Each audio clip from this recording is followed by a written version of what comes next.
Well, hello, my CNC brothers and sisters. I'm Garrett with IDC Woodcraft, and welcome to another Wednesday night live CNC hangout where we got a really special guest for you tonight, Daniel Moran from PWN CNC. And I know that they've got they pronounce it a certain way, but this is Daniel is an expert when it comes to spindles and has developed spindle kits for our benchtop CNC routers. And there are quite a few people who have upgraded from the little trim routers, and I'm one of them. Thank God I will never go back to those trim routers after putting one of those spindles on.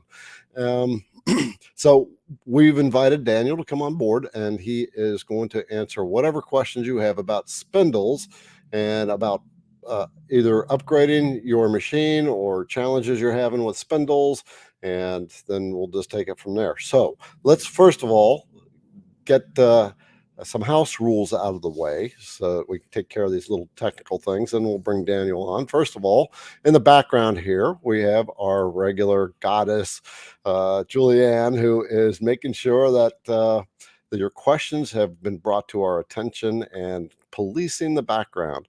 IDC Woodcraft has a zero tolerance policy for obnoxious behavior. We're all creators. Keep it nice and positive, and stay and hang with us. Otherwise, you get to go. So everyone give Julianne a little love. I know you all been talking to her for a little while. And so thanks, Julianne. And we're going to push you back there. I'm going to say a couple hellos to some people. First of all, I want to give a shout out to, was it Oz, Julianne? That was number one first. Wait a minute. She got to come on board. Oh, she doesn't know. Okay. Well, yesterday we posted this video that we were going to do this live, and bam, right off the bat, I believe Keith was the first one. We were just talking about it. So 24 hours ago, we had Keith leaving his comments. So I'm going to say a couple hellos and a couple other announcements. Then we're going to bring Daniel on board. And I'm really looking forward to this, because now that I have upgraded my Longmill to a spindle, let me move my microphone out of the way. This thing is a game changer, not only in how much smoother it cuts, but the quietness of it, and just the efficiency that it runs at. So I'm going to say a couple hellos here. Right now we have 235 people on board, so I can't cover you all to say hi and call you out. Brian G and Rocco, Vortex 8, of course, Jeff S, and Ellen is on board. Eric, hello, Eric. Larry. By the way, Kate is not here tonight. Kate is sick. So she had some Wendy's, and the Wendy's didn't agree with her stomach, or her stomach didn't agree with Wendy's. So she is honoring the porcelain throne tonight, if we shall put it that way. Okay, so who else? Michael Clifton, and Jim Pitts, Chris, Gerald, and Jeff Bell. See, you got a question there. We got our brother Joe Lazara out there, so we'll give Joe a good old shout out here in a minute. Joe is a buddy of mine. He's come down here several times to visit. I think Joe is 4 or 5 times, and he's coming down again in another week. I'm going to hang out. So I can't cover everybody, so we're just going to kind of have to leave it at that. Hello to all our CNC brothers and sisters out there. And so a couple things I want to share before we bring Daniel on board. We, once in a while, get things in the mail. Gifts that CNC creators make, and it's their way of thanking me. This is what they tell me for creating the videos that gives them the confidence to do their CNC work. And we just received 2. I got one about 2 weeks ago and forgot to mention it last week. This came from Lee Stanley, and it is this right here. Now, this is what they call an outlay as opposed to an inlay. It's a butterfly, and if you look at the sides, if I can point it out, you can see there's different types of wood that he has used, and he carved out each section and put them together. And the reason they call it an outlay is because it's an inlay, things are recessed in, an outlay is they are brought outward. So I never heard the term outlay before. And so I had to look it up, and I called him and he explained it to me. But this is something that what I've looked up goes back to the Egyptian times when they would do things like this. So he took a class and he hadn't done anything with it for a while and decided to do it and sent this beautiful thing to us, which is now hangs back in our warehouse with the girls there. And beautiful piece of work. So Lee, thank you. And today we received one other item, which was very, very cool as well. And this came from Rich, and he took a piece of cedar and he carved in the badger into the piece of cedar. This was totally unexpected, totally cool. The badger, if you don't know what it is a roughing end mill for CNC routers that is available at IDC Woodcraft, along with the beast and the hog. These are bits that are designed to remove material, like right now, cut down your run times. As you know, it takes a long time to remove material. And so these bits can cut your run times down up to 10 times. So if you're interested in something like that, Julianne will put a link in the description so you can take a look, or in the comments. And very popular bits. So one more thing, I think. If you guys know, Liberty was not here right now either in the background because she had a death in the family. So, but we've been carving names. She has been carving names on the machine and making shorts, YouTube shorts, TikTok shorts. And you put your name in the comments and we'll get them on the list, and she'll carve them up and create little shorts for you. Liberty is learning. It's very cool to be able to pass on CNC skills, this kind of craft, to somebody else. And finally, two more things. Number one, we are starting to work on 3/8 inch and 1/2 inch roughing tooling, and then we're going to get into standard 3/8 and 1/2 inch tooling as well. And IDC Woodcraft has a product coming out very shortly, calipers.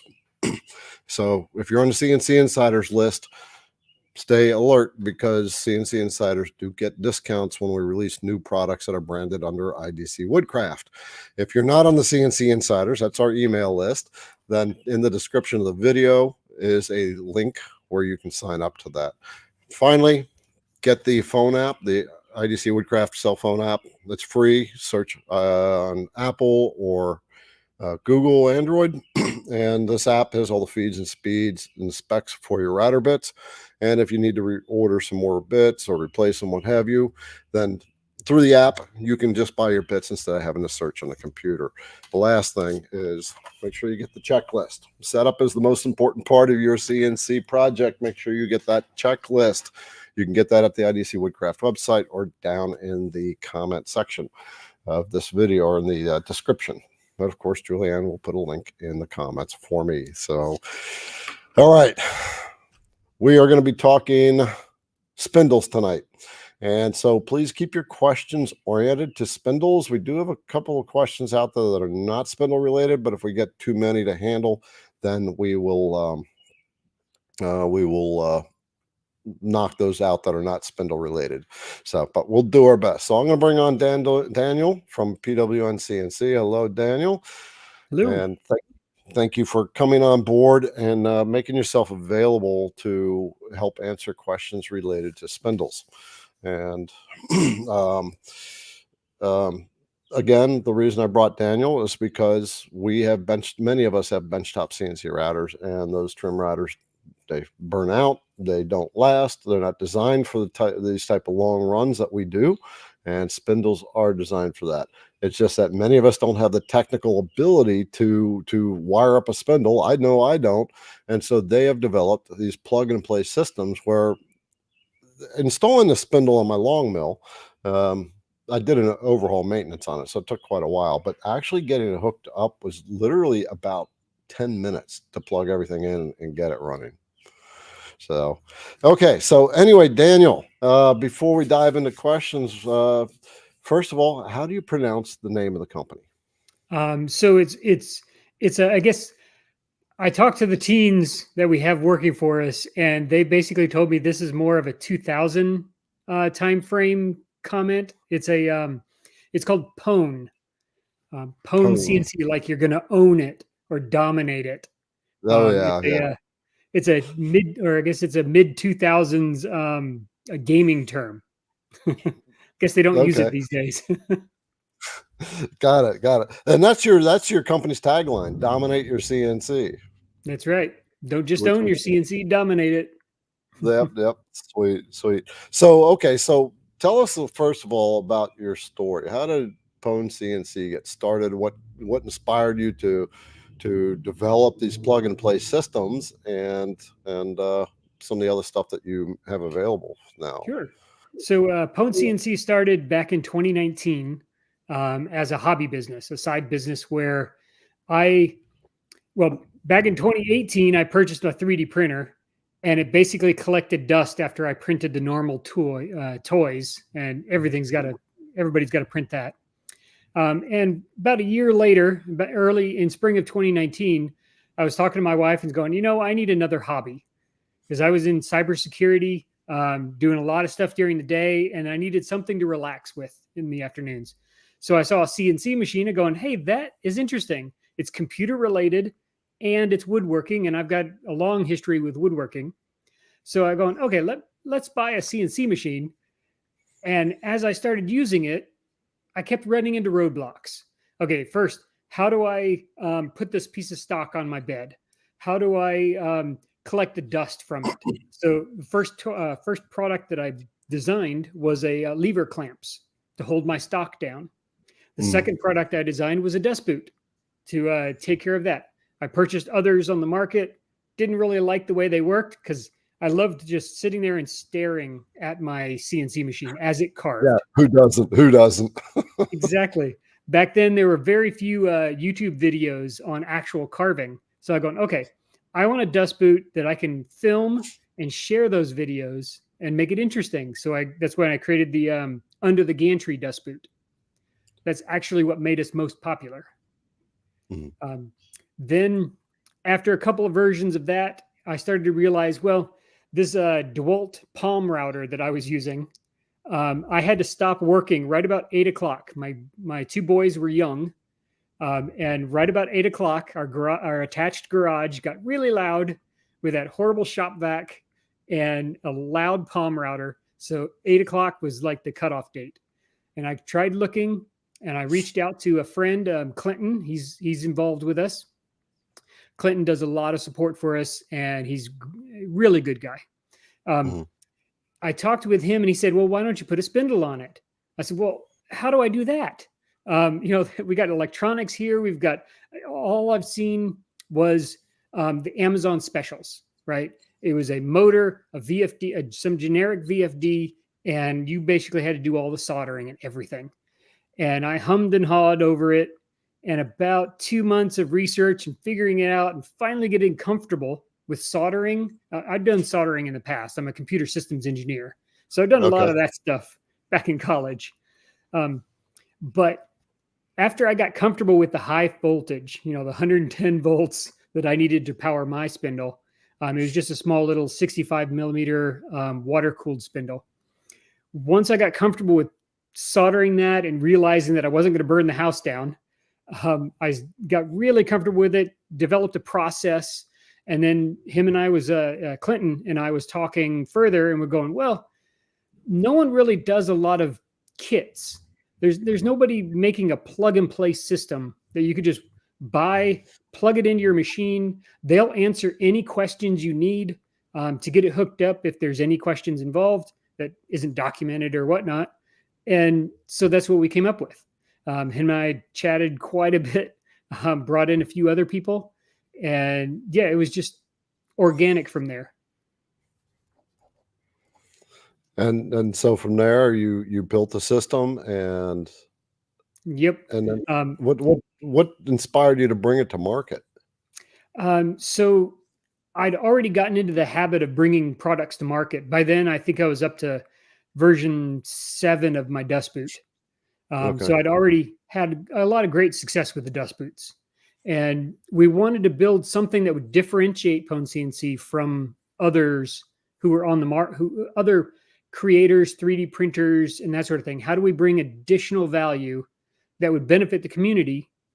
And that's when we started thinking, well, if we develop this plug and play system how do we get people into carving and then stick with it? The saddest thing I see is whenever I see someone popping up and they're selling their CNC machine because, well, they just couldn't get into it. So we're trying to help and do anything we can to kind of lower that bar. And spindles are a great way to do that. It quiets down your machine, easy to carve, automatic. And if you plug everything right, it just runs with your G code. So that's really what we wanted, is to lower that bar, make it easy to get into CNC machines and spindles. So that's kind of where that went. No, that's good because you know, I know CNC machines inside and out. I ran them for 20 years, but the technical side is not my forte. And I know a lot of creators, they, even with the basic setups of the machines and plug these things in the software, they still struggle. So, you know, I really appreciate that. I discovered at the very beginning when I got into this that, you know, there's three main segments in the industry. There's the software, there's the machine, there's the tooling. And each industry tends to treat itself as an island, and they don't close that loop. So I've always built my YouTube channel around that idea of closing that loop, and because it's an ecosystem. Yes. And so I wanted to create that ecosystem. And so now you're coming out with these systems. I've got one, and now I like get a spindle. I tell everybody that I should, every time I shoot a video now, and I got the spindle, he says, you got to get a spindle. And by the way, we do have a link in the description for that. And Julianne will put spindles, put links in the comments a little bit later on after we handle some questions, so that you can see what Daniel has available. So diving a little deeper into this. So you guys have these plug and play systems where you create the brains that will integrate with the control. And you have developed these for what type of machines now? And they're usually all benchtop, but what are some of the machines that we can now buy a system and integrate into our machines? Sure. So brand agnostic was an important goal for us. We didn't want to, put all our eggs in one basket, for example. Yeah. So machines like Onefinity, CNC for newbies, Millrights, Xcarve, the Longmill, of course. There are several others on the market, but basically what we've determined is there's basically two ways to control a spindle. It's either through PWM, which is either analog or digital. It's like a 0 to 5 or a 0 to 10 volt signal. And then, of course, a couple relays that say go forward or go backwards. And then there's Modbus, which is another method. Fewer people use Modbus. I know the Onefinity machines, they're older machines, black box. They use Modbus, but most CNC machines use PWM as their control method. Okay. For Longmill, it was actually kind of unique. They had a digital PWM, which is one of the few ones that we've seen, few digital PWMs we've seen. So we've had to come up with a special adapter, basically a converter, which converts that digital signal into an analog signal, which our VFD can recognize. Okay, then you got our brother Joe Lazar out there. How did all that fall together with Joe? Because he was the one that helped you make that work. Was that right? That's right. Joe was just a brother CNCer, who got into it a couple of years ago. It took him a while to learn the design software and just to get things. And then he called me up one day and said, "Hey, guess what? I'm working with these guys to get the spindle working on the Longmill." So what's the story behind Joe? Let's give him a little shout out here. Joe is awesome. He's been awesome to work with. He's very communicative, responds to all of our questions and comments, and he's a good guy to work with. He reached out to us and basically said, whenever he caught wind that we were brand agnostic and we're actually actively seeking other CNC machines to get our spindles working on so that we can benefit everybody, he said, "Hey, I've got a Longmill." And we started looking into it and going, "Hey, this is actually one of the lower cost CNC machines out there on the market." We were quite impressed with that. And certainly with their custom extrusions, provided structure to the machine. All that was very interesting. So we said, yes, let's invest in this organization as well, this brand, figure out what kind of control cables, what's required. And yeah, we worked with him. He got it set up. He was using it in what we call manual mode. which uses your the VFD's keypad. You hit the run or stop and then turn the dial.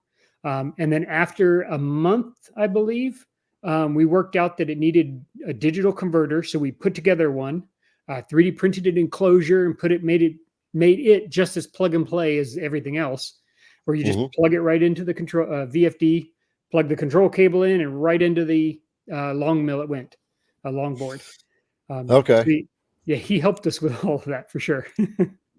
Yeah. All right, Joe. There you go, brother. You were one of the main guys that helped them get that one together. So yeah, super cool.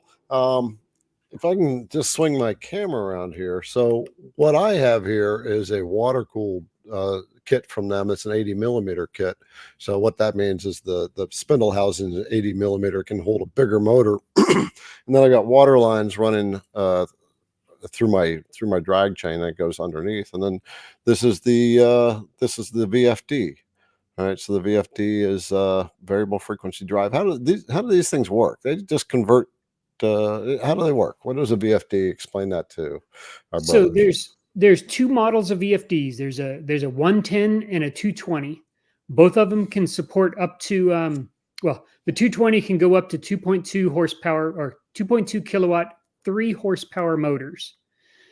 They take basically a 220 20 amp circuit, which is easily available in garages. If you don't have one, Single phase.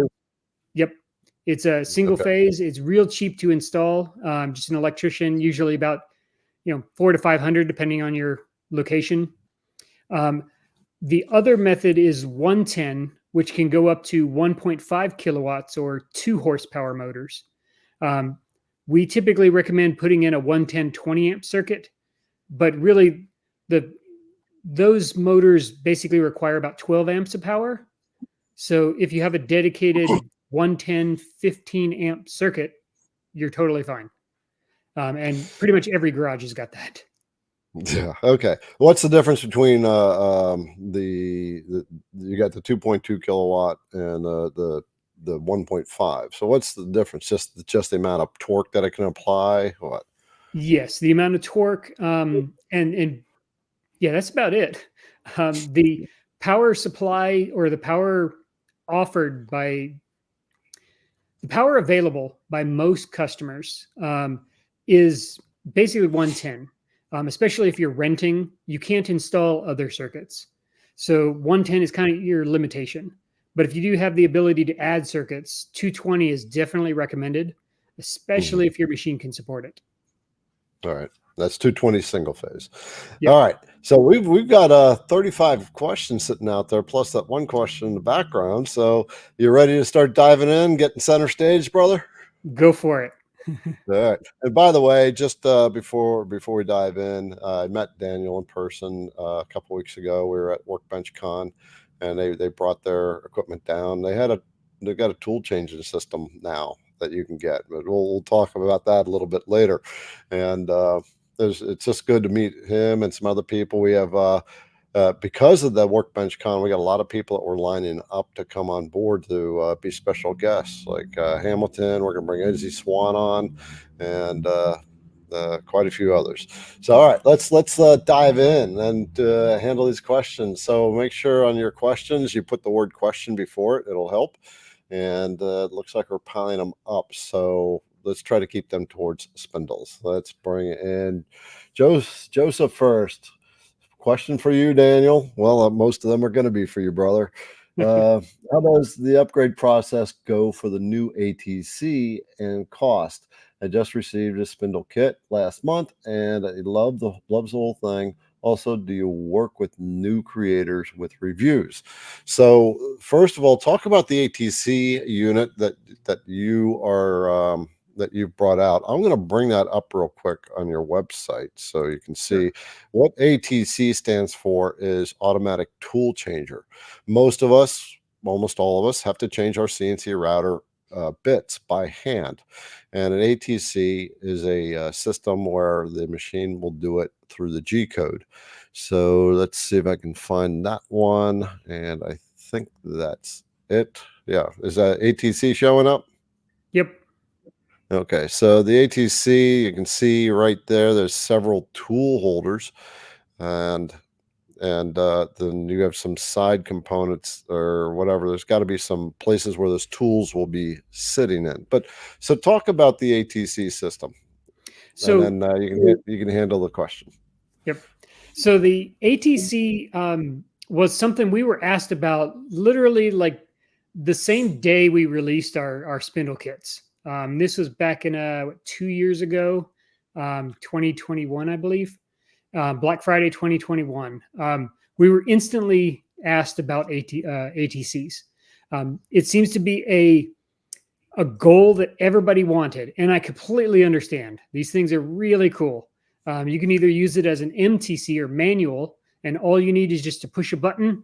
The tool pops out, you put a new one in, and you let go of the button, and you've changed your bit.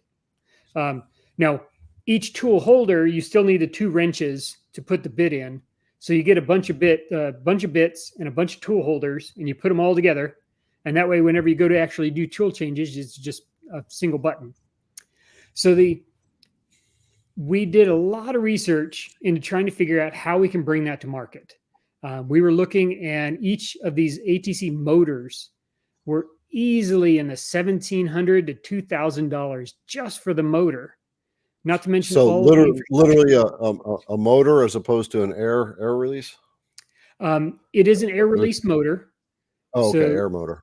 Yep, but it's still got the it's water cooled typically, which are most of the Chinese motors that we found.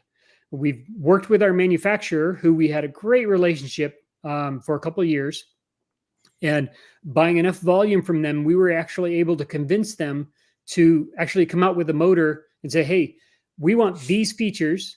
Can you do this in an ATC motor?" And they said, "Sure." And they put it together, and we actually have a custom motor just for us. Now, I'm sure they're selling it to others, but they came out with all of the features we wanted, including these are metalworking motors, 800 hertz, so they can actually cut mild steel, which is pretty nice. Sweet. They have ceramic bearings, 4-pole, so they have a lot of torque even at the lower speeds. Okay. So most of our woodworking spindles, just to recap, is average between 6,000 and 24,000 RPMs is the usable range. Sometimes that's closer to 8,000 to 24,000. With our ATC motors, you can actually drop that down. You can get usable around 4,000 to 6,000, somewhere around there. We're still doing our testing to actually have that properly documented. We'll say that. Okay. But the ATCs we were working really hard on. We were putting together chillers. We found a chiller supplier because that's definitely important with an ATC, especially carving into steel, because that could build up a lot of heat in the motors. The various cables, the connectors, making sure that we had an upgrade path. That was extremely important.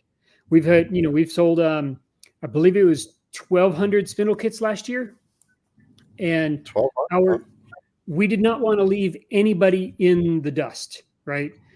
We've seen too many times where a CNC manufacturer will come out with a brand new model and all the bells and whistles, and then they completely forget about their old model. We did not want to do that. So we definitely worked really hard on an upgrade path. So if you own one of our spindles, it's almost a dollar for dollar replacement, right? On that website you pulled up, there's a option where you can go to the upgrade choice, and it lowers the price down about $600 or $700. I forget exactly what it is. So that's basically your return on your spindle. So this is another way where, let's see, that first drop-down option, it says full ATC system. Change that to upgrade. Okay, so that includes the chiller and is that the spindle, or is that just the air motor that goes on top? So that's the spindle motor, and then the box there is actually our pneumatics enclosure. Okay. It takes your air supply, which you supply from a compressor, goes into that pneumatics box, and that goes into the motor. And when it's hooked up to the CNC controller, the controller tells the pneumatics box to open up or, okay, start changing tools. And then it sends air to the motor, which releases the tool. Gotcha. Okay. All right. So there's the ATC. That's cool. I really want to get one on my machine here. So for the question here, how does the upgrade process go for the new ATC? So the upgrade process is basically you reach out, you purchase the upgrade. We go in the background after receiving your order, verify that you've got, what kind of machine you have and what state your VFD is in, for example. The VFD requires a version 5 enclosure. What that means is on the side of the VFD, there's a little run port because we don't want anybody pushing the button and releasing a tool holder at 24,000 RPMs. Right. All right. So there's that safety port on the side of the VFD that says run on our V5 enclosures. If you get the upgrade and you have, say, version 4, what you do is when you've got a downtime, send your VFD back. We'll upgrade it for free and send it back to you. And then we'll prepare your ATC kit, send that out to you. And there's like 2 or 3 codes that you need to enter into your VFD so that your VFD knows how to talk to your ATC motor. And that's about it. Okay. So there you go. And you said in the cost. Well, it looks like it was about $2,900. So ATC is a more advanced system. Who would want an ATC system? Someone who is running a lot and you're constantly switching tools. So that's who would want to do that. The second part of the question, do you work with new creators with reviews? Well, I can answer that. Every company enjoys reviews. We do have a partners website set up for affiliates to sign up for. And then based on your performance, we'll determine whether you, based on your performance and a couple other stats, depends on how much we invest in each of our partners. Mm-hmm. Yeah, makes sense. All right, so let's go to Gary Lynn. It was a quick comment. He said, thanks for the Garibaldi sign, which this was what Liberty made. And so, yeah, we just make a comment here in the comment section, or that if you want your name carved, put your name in there. Say, I want my name carved. All right. Let's pop out these guys. Rich. So Rich is the one that sent me the this panel here. So Rich, thank you. And so his question is, he has Onefinity woodworker. When changing to a spindle, what are the pros, cons of programming a spindle on, off versus just manually turning it on? So you can use the spindle kit in manual mode is what we call it. That's where you use the keypad controls, the start, run, and the dial.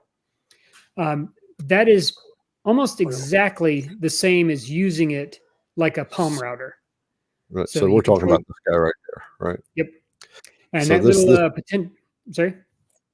This just plugs right into the box. So Yep. And it also can add a Ethernet cable to it, so you can pull it away and work with it. But go ahead.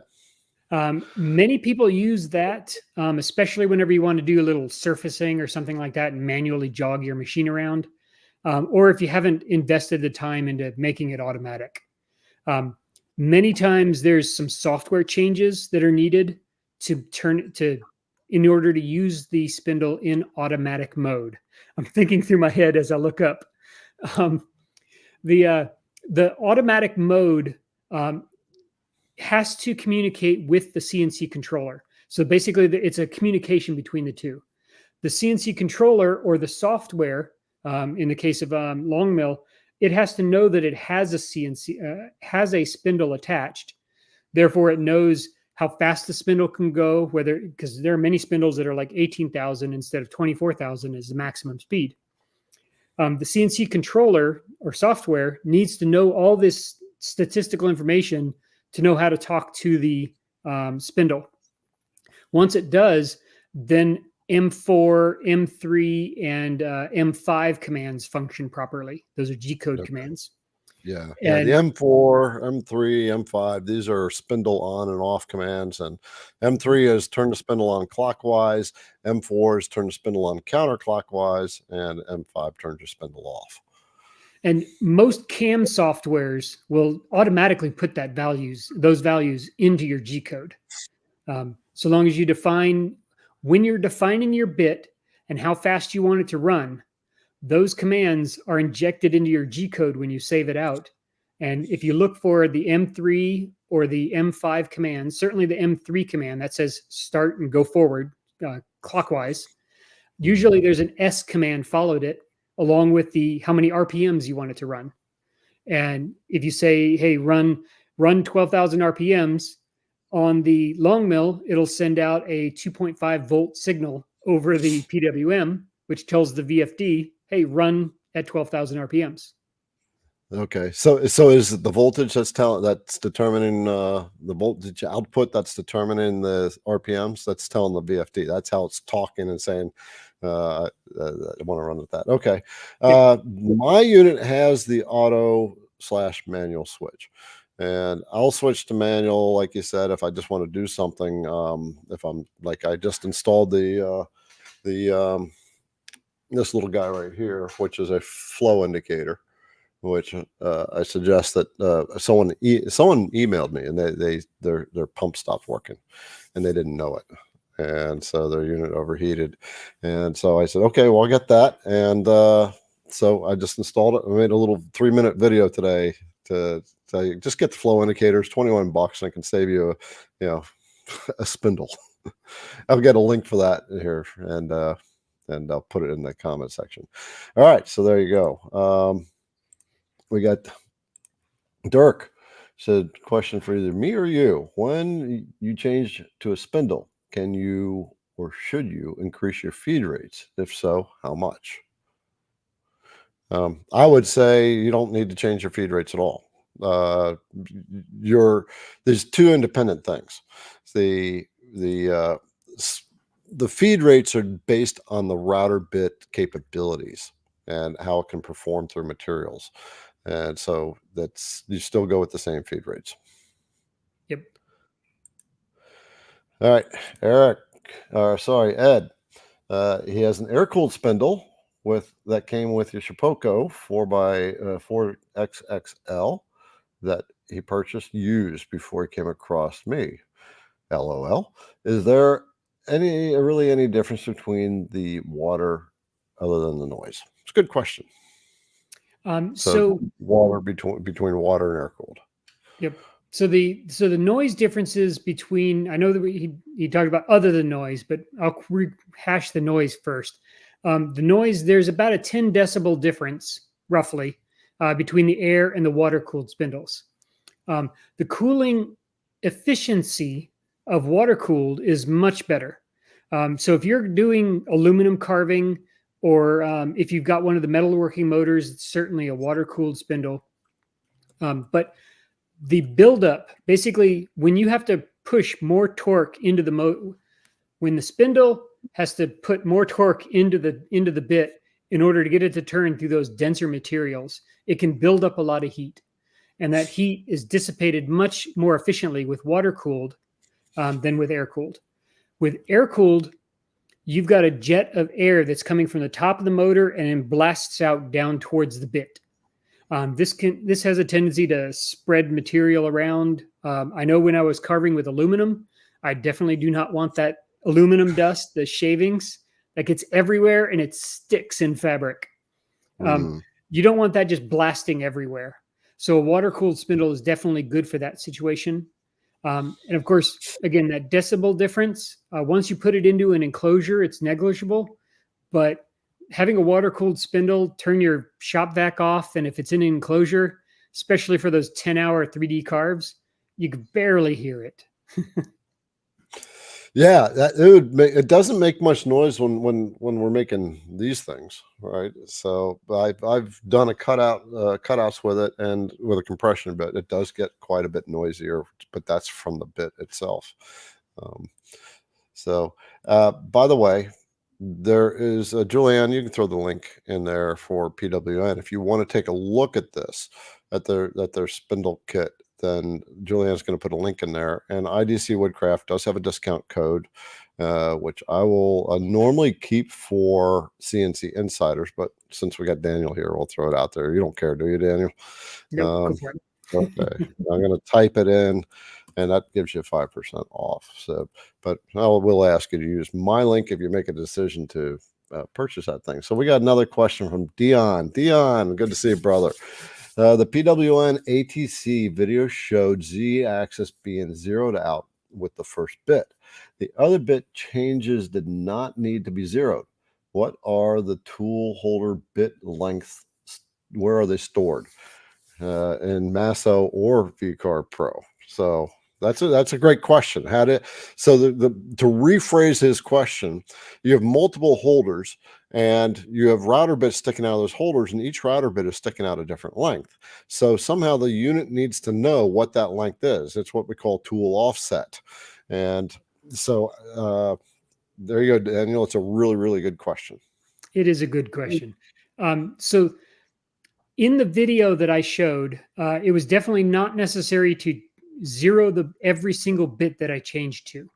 So if I went from bit 1 over to bit 2, in that video, I was actually showing it going over to the tool setter and resizing the Z offset. That's the offset between one bit and the other. That's definitely not required, but it depends on your CNC controller. Each controller, so far, we are fully compatible with the Masso controller. It fully supports an ATC setup. That means it's got a tool library built into the controller, and those tool offsets are actually stored in that library. So it knows that if tool 1 is a 1/4 inch end mill, and it's got an offset of this Z, and then tool 2 is maybe it's an 1/8 inch end mill, and it's got a different offset. Those are all stored automatically, and every time you do a tool offset, it will update that value. We've just started working with another partner of ours, which is CNC for Newbies. They have really great machines coming out of Canada, just like the Onefinity, which has the Masso. Now, of course, other machines have the Masso as well. So we're compatible with all of the Masso machines, no matter who makes it. Millright, whether you're getting the controller and upgrading the controller yourself on your own machine. We've helped a couple people do that. But the CNC for Newbies has a Mach 4 software-controlled controller. They also have ATC capabilities. And, of course, Mach 4 is also available on Avid. So those 3 machines, anybody who has a Masso, the Avid, and the CNC for Newbies, they all kind of support the ATC. And they all have that built-in library of tools functionality. All right. Yeah. So to take this a little bit deeper, number one, he's talking controller. For those of you who don't know, Masso is the brains of the machine. It's actually running the machine. The machine's getting feedback from to it, giving feedback to it. It's the Longmill has that black box. That's the controller. And you have G-Sender, which is your interface. Masso is your interface, and that's your controller. It's sending information to the black box like G-Sender does with Longmill. And the tool information is not kept in the Vectric software, right? So Vectric uses the tool database to determine how to position tools as it creates the tool path, so you can stay on the line or cut right on the line, what have you. The tool information for the tool changers is stored in the controller itself. So it's a second place that you have to enter data for your tools, and it's the tool offset. You're setting in the length of the tool. Some of them have most of them should have it, is like if you have a half inch diameter tool and it's been resharpened, it's no longer half inch diameter. You need to tell the controller that it's new diameter. So those are some of the things to take. I did want to bring up someone on my team mentioned CNC for Newbies also uses a software called UC-CNC. Oh yeah, they also support ATCs. And if in your CAD software, so Xcarve Pro, it does need to know the tool number. So if you're using tool number 1, it needs to match what's in in the controller's library for what's in tool number 1. Yeah. Yeah, that's a really good point. So, in the tool database in the Vectric software, there is that tool number. So what he's saying is what you put in the Vectric database also has to be in the controller, that number.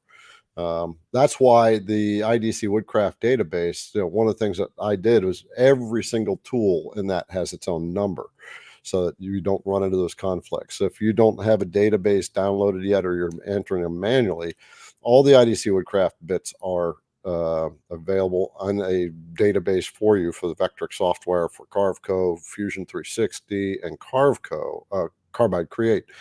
You go to the website right at the top, says database downloads, and you can download the database. So, this really good questioning. I like this. Okay, so we got let's see, Dion again.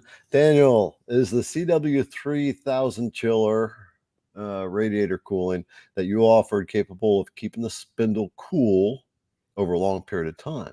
Do you plan on selling the 5000? So the chiller is one of the things we wanted to put into place before coming out with an ATC. The chiller, we buy them from a laser company in quite a bit. I've got a storage unit full of them because they're really large products. The ambient temperature that a CW3000 keeps a spindle is ideal. You want a spindle to actually run a little bit warm because that's actually good for the bearings. It's good for the grease. You don't want it running hot.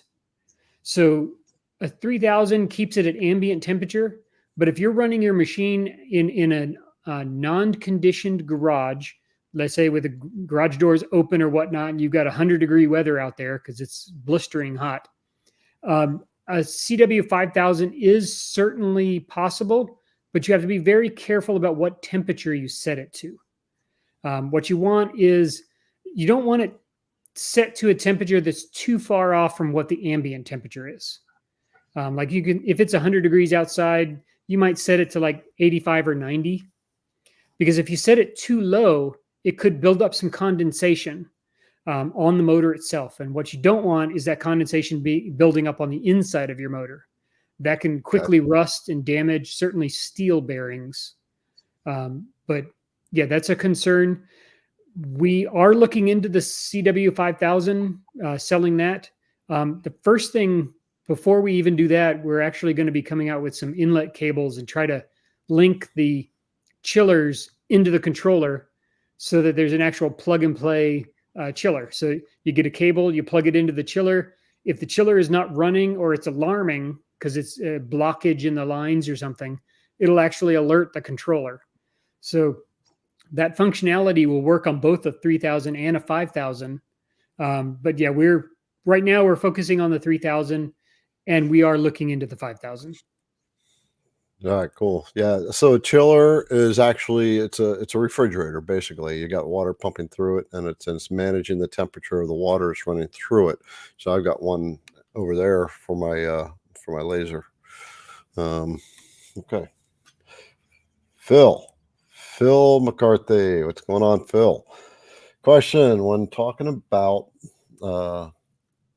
light powered spindles, is there any advantage with the 80 millimeter of the 65 other than the 1/2-inch collet? So to clarify on that, the 65 is just an ER11. Is that correct? That's correct. Yep. Okay, and then the 80s are ER20s, 16s, yes. 20s. Yep. The 20s. Okay. 20s. So ER, for those of you who don't know, ER is a standard for collets. And I don't have a collet hanging around here, but you can buy the collets at different diameters. But it's a standard across the industry. So okay, question's yours. So we decided early on that we wanted to go with a couple different sizes. So we focused on ER11 and ER20, especially for all of our spindles. Now, the ER20s can support up to a 1/2-inch collet, whereas the ER11s can only support up to a 1/4-inch collet. That depends on the collet that you're actually sticking into the nut. So you grab the nut, you snap the collet into place, screw it onto your spindle, and then you can put your bits in and out. If you're changing to a 1/2 inch bit, then you need to pop the 1/4 inch collet out of your ER20, pop in a 1/2 inch collet, put your bit in there, tighten it all up. The difference between the 65 version and the 80 version, ER20 is the 80, ER11 is the 65. The difference would be with the way the motors are wound. At least that's the way the manufacturer explained it to me. You can get a better torque out of an 80 millimeter motor because there's a lot more room for them to wind the motor properly. In a smaller package of a 65 motor is going to be weaker, or you need a higher speed to achieve the same torque than you do with an 80. So if you have an 80 option, that's definitely ideal. And again, between the 1.5 and the 2.2, if you have 220 power, go with the 220. That's actually why we invested in the spindle mount and the plates, so that you can install it onto the Longmill, the MK1 and the MK2 machines. Yeah. So if I can interrupt you real quick, when I got mine from Daniel, he sent me these plates too. It's the mounting plate. Now, if you remember, you assemble your Longmill, you had to put the bracket that's actually holding the spindle. It comes in, the screws come in from the back, so you have to take the whole housing off to get to it. Well, they redesigned it so you screw it in from the front. But I do have to say, the whole plating assembly that you provide is much beefier than what's on the Longmill. And I would say to anyone who's got the Longmill, it's worth the upgrade just to get that bracket, because it's just so much more meat to it. So the 2.2 or actually it doesn't matter, the 1.5 and the 2.2, the 80 millimeter spindles in general are heavier than the 65 millimeter spindles. So that's important note. And when we designed our 80 millimeter brackets, we did try to make sure that the aluminum plates that we were using and the spindle mount weighed a few ounces cheaper than the stock steel plate and the 65 millimeter mount that came on the MK2. So we tried to focus on the weight, because I know if someone's adding an 80 millimeter spindle to their Longmill, you need to be able to save as much weight as you can possibly get. And if we can, even though our spindle mounts are beefier, it is actually lighter. So that's a good advantage. The other advantage with our spindle mounts is there are several places on the mount to install accessories. And one of the accessories we're working on for the summer is actually a mister. You mount it right onto your machine. It basically sprays either mist or a stream of air onto whatever you're carving. And this is very important for aluminum carving for sure. So future accessories. Yep, I'll put a link in for this mount. So I'm actually looking at it on your website right now, and it's not just for the Longmill. You've got a mount for the Shipoko. You have to select in here which machine it is. So you got the Shipoko 5 Pro, Workbee, Mega V. That's a Millright, and Longmill MK1 and MK2. So those are what you've got the spindle mounts available for. So I'll get you a link here in just a moment. All right, so we are going to go into the next question, and that would be, you know what? Let's handle that question that's in the background that was there, the one from Gary Graham. Can you switch over to the background text? Unfortunately, his question, so if you're going to ask a question, it has to be less than 200 characters. Otherwise, it won't even post. So his question was longer than 200 characters. That's why he was having trouble. So Gary said, question for you, Daniel. Okay. In midst of replacing his Longmill MK2 Makita router with the PWN 65 millimeter water cooled spindle, he connected the spindle to the control, but he had to disconnect his diode laser from the part first. Now he has no laser function. He's guessing CNC ads will add a port laser spindle in the super long board, but which is waiting for. So what do you suggest has happened there? Because his laser's no longer working now. So many controllers, it depends on the model. I know the Carbide 3Ds, their controllers have this issue. And it wouldn't really be an issue. It's more of a features, right? They don't support multiple PWM controlled devices. Now, a spindle and a laser are both PWM controlled. In the case of a laser, it's a range of voltage between 0 to 5 or 0 to 10. On a laser, it's either all or nothing. So it's either got the full voltage or it's not, as in the laser is either burning or it's not. Unfortunately, it's a limitation of the controller itself. So finding a way to plug in the laser and while unplugging the spindle and then vice versa, but then you also have to accompany that with a software change. You have to go into the controller, certainly on the Longmill in the settings tab, and tell it, hey, you don't have a spindle, and it should default back to a laser, I believe. It's usually in Gerbil, it's usually, I forget which $ command it is. But it's usually a command that says you either have a laser or you have a spindle. Okay. All right, cool. I am putting a link into the thing for that bracket. So if you want to get a beefier bracket for any one of those machines, go check it out. Remember IDC 5, capital I, capital D, capital C5 is your discount code. Okay, from D's Balls and Exotics. All right, being brand new to the CNC world and just starting the process, what are the advantages of air-cooled spindle versus liquid-cooled? So we already talked about that one. So we're going to drop that question, but thank you. And we have Dan. Dan is a regular here, and he's been here probably, since Kate started on this channel. So Daniel, can you explain the differences besides size and power between proper spindles and the miniature 80-watt, 500-watt spindles that come with desktop machines? So basically, you have your desktop, your smaller CNC routers, and they come with these little tiny spindles on them that are, what are they, like ER6? I mean, is there a collet size like that size? I mean, I don't even know what they have. But anyway, there's your question. So collet size is definitely one of the biggest advantages of going with a bigger spindle. Torque is definitely another one. That's another major one. I know that relates to the power, but that's really the biggest advantage is the size and the power. Well, the size could be a disadvantage because the smaller the package, it makes it easier for the machine to push it around. But power is like the number one reason. And of course, collet sizes is the secondary reason. All right. Yeah. When we were talking to ER collets before, this is an ER collet. That's an ER20, and that's a 1/2-inch collet, by the way. So you can get them with IDC will be stocking these soon. You get them with smaller sizes, but they go up to 1/2-inch for the ER20s.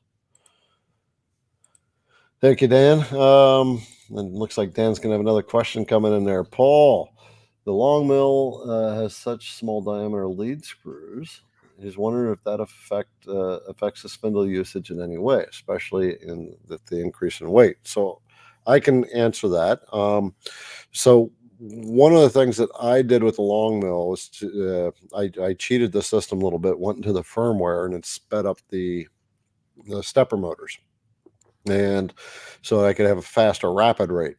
And so I turned my rapid up to 300. Well, when I put the spindle on, because I virtually quadrupled the weight of it, it didn't like that. So I had to bring it back down to the preset speed of about 160 inches per minute on its rapid. And that was the only effect that I have seen with this. Otherwise, the machine seems to carve just fine.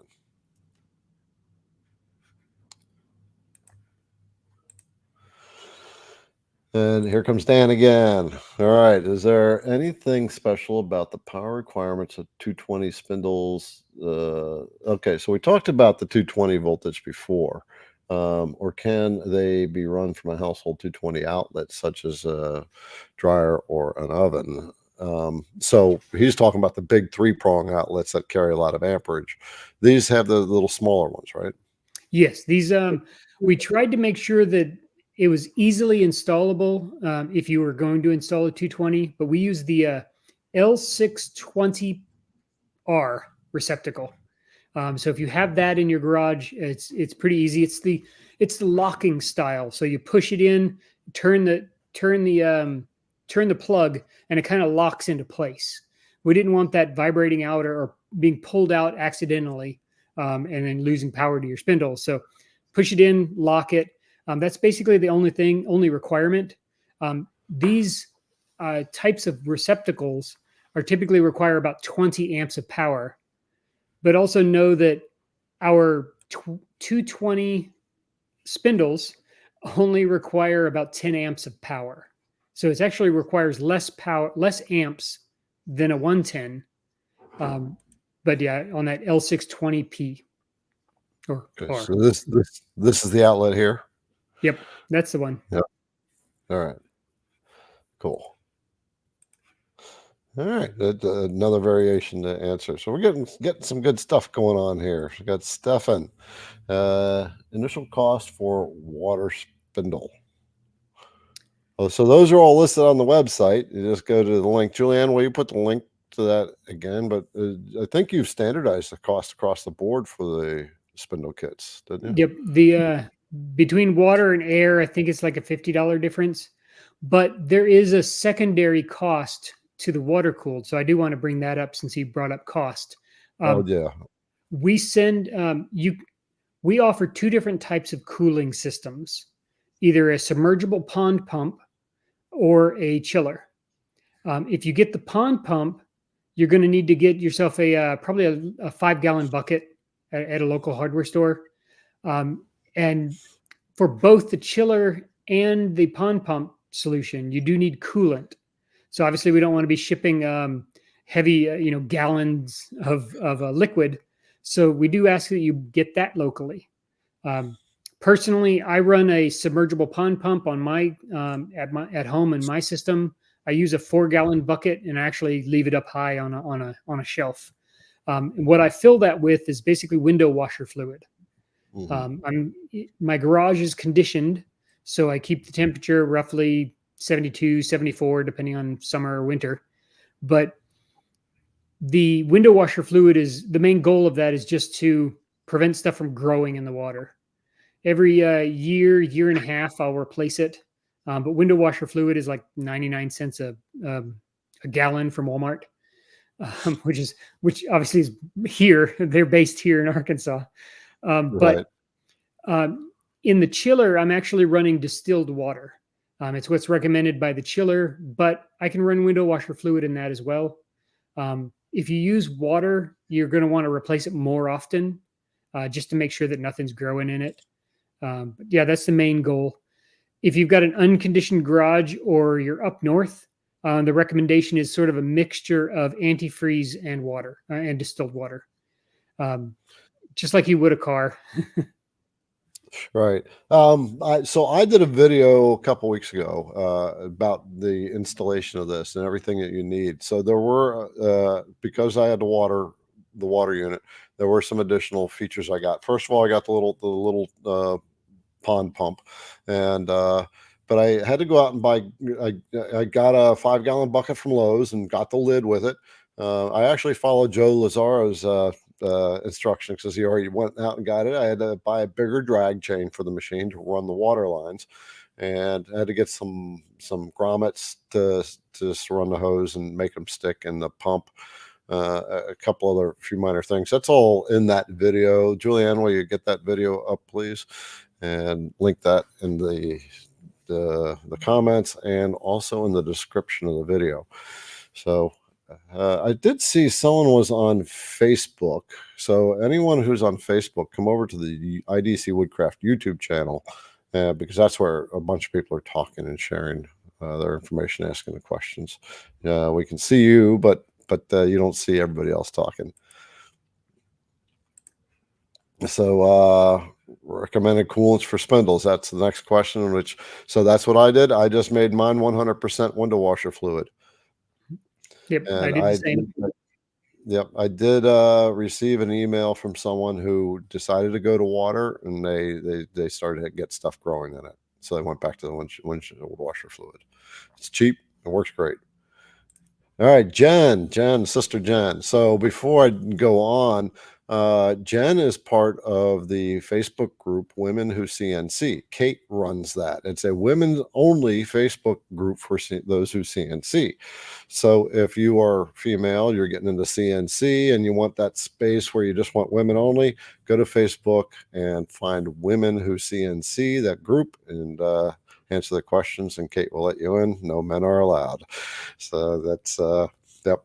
Also, Vectric, if you are looking for some one-on-one help with Vectric, Kate also does that. You can go to the IDC Woodcraft website. On one of the drop downs of the Learning Center, you'll see a thing where you can schedule one-on-one with your Vectric software. That's what she works with. Okay, so from Jen, I've been using the water-cooled spindle for 2 years. Recently, they've gotten some red algae in the water. What liquid should be using for the spindle? Just answer the question, huh? Now, she did have a secondary question there. How do you get rid of the algae? Yeah. That's a good question. I haven't actually had that question before. I haven't researched it. But I do know that we used to have fish in a tank, and my wife, there was an anti-algae liquid that she used to clean out the tank. Something similar to that would probably be pretty good.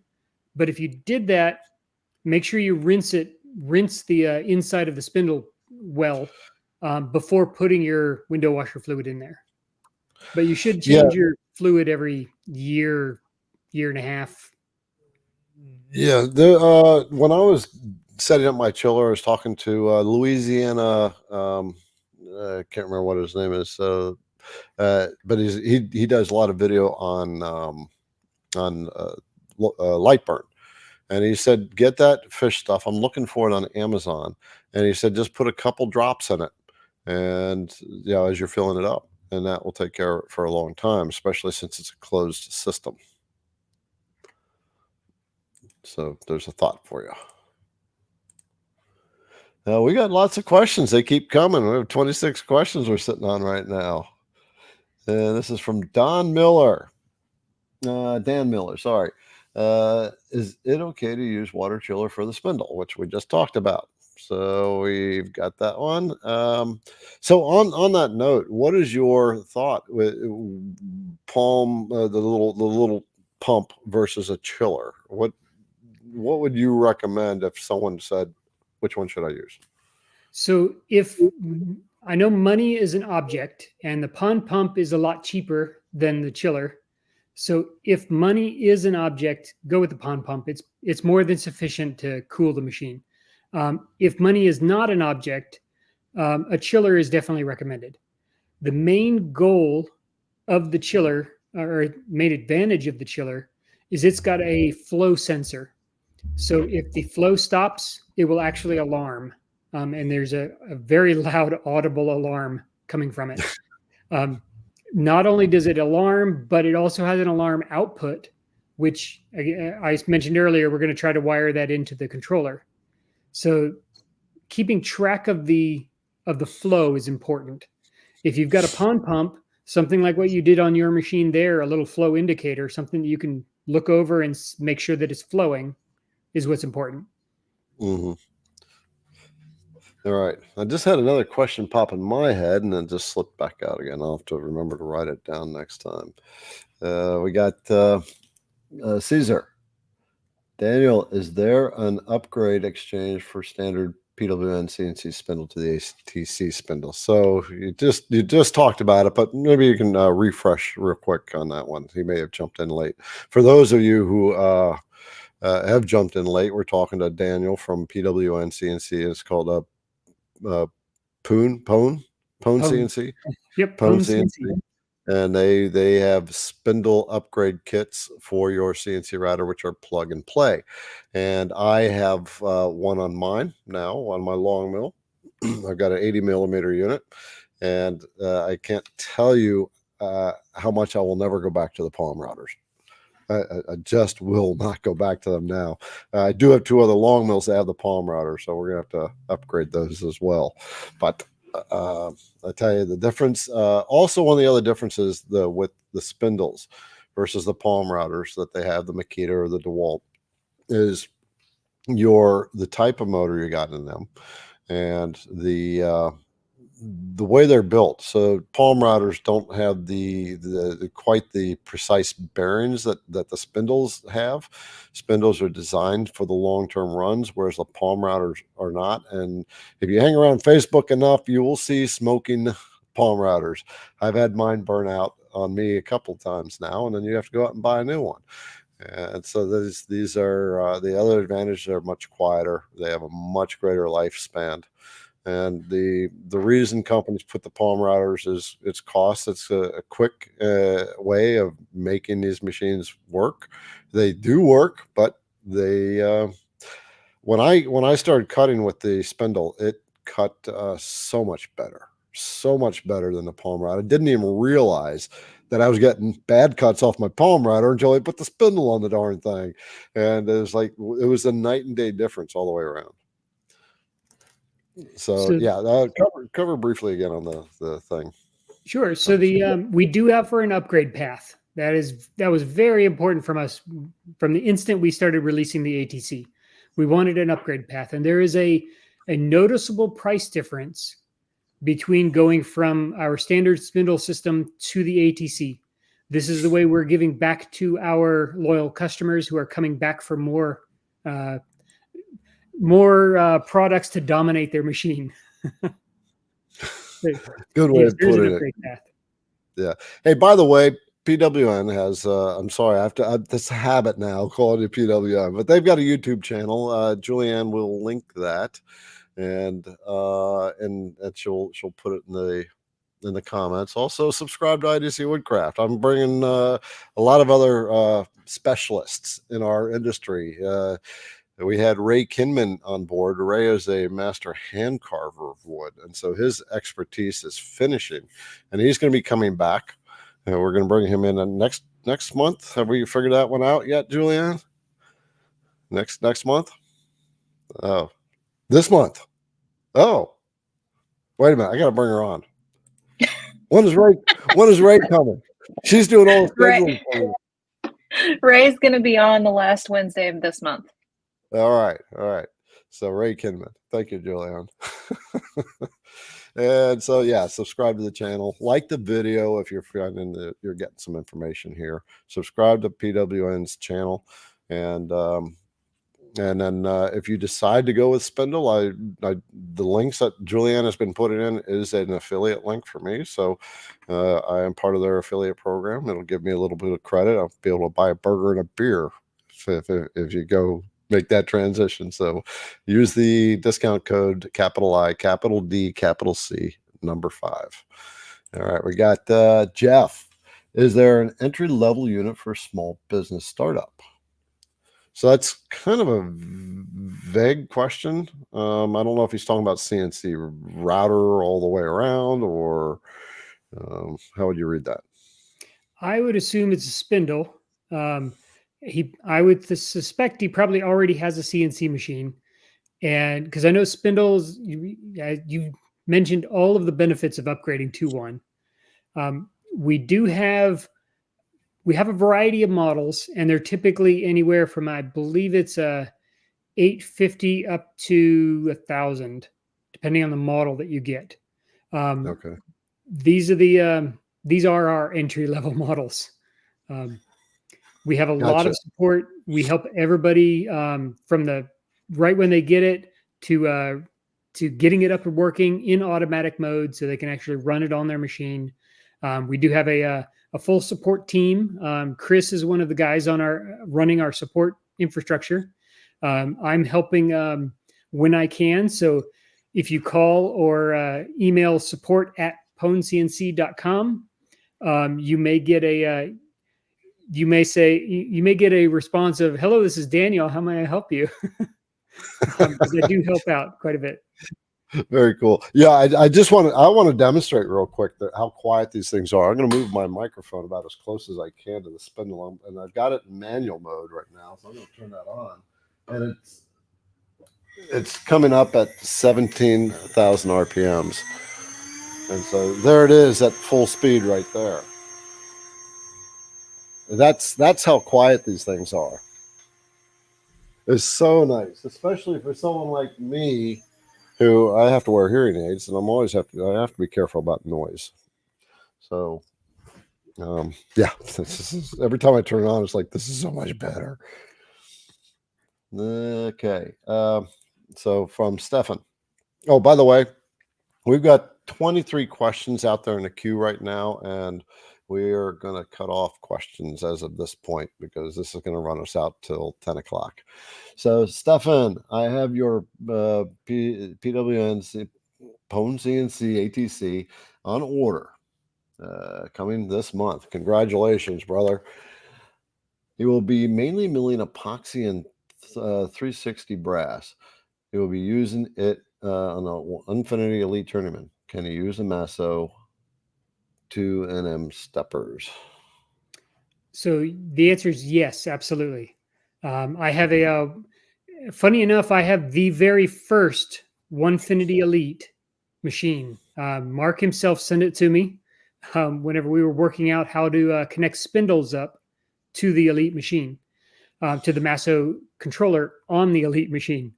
And yes, I've got the woodworker, and the journeyman is quite a bit heftier and can easily handle the ATC. Several people on my team have got the journeyman. I don't believe anybody has the foreman. I think the foreman is the larger one. I may be running, I may be forgetting that. Yeah. But yes, it can definitely run it. Yeah, here's the other benefit with these with the spindle over the trim router is you can cut the aluminum and brass, right? Provided provided the structure of your machine can handle it. Yep. Where your trim routers, they fight with them. There's too much because the bearings are looser. There's too much bouncing around in there. ET, what are the advantages of the spindle special order spindle, specifically the metal working one? Who can we do with it? What can we do with it? All right. Okay. Did I ask that question right? Yes.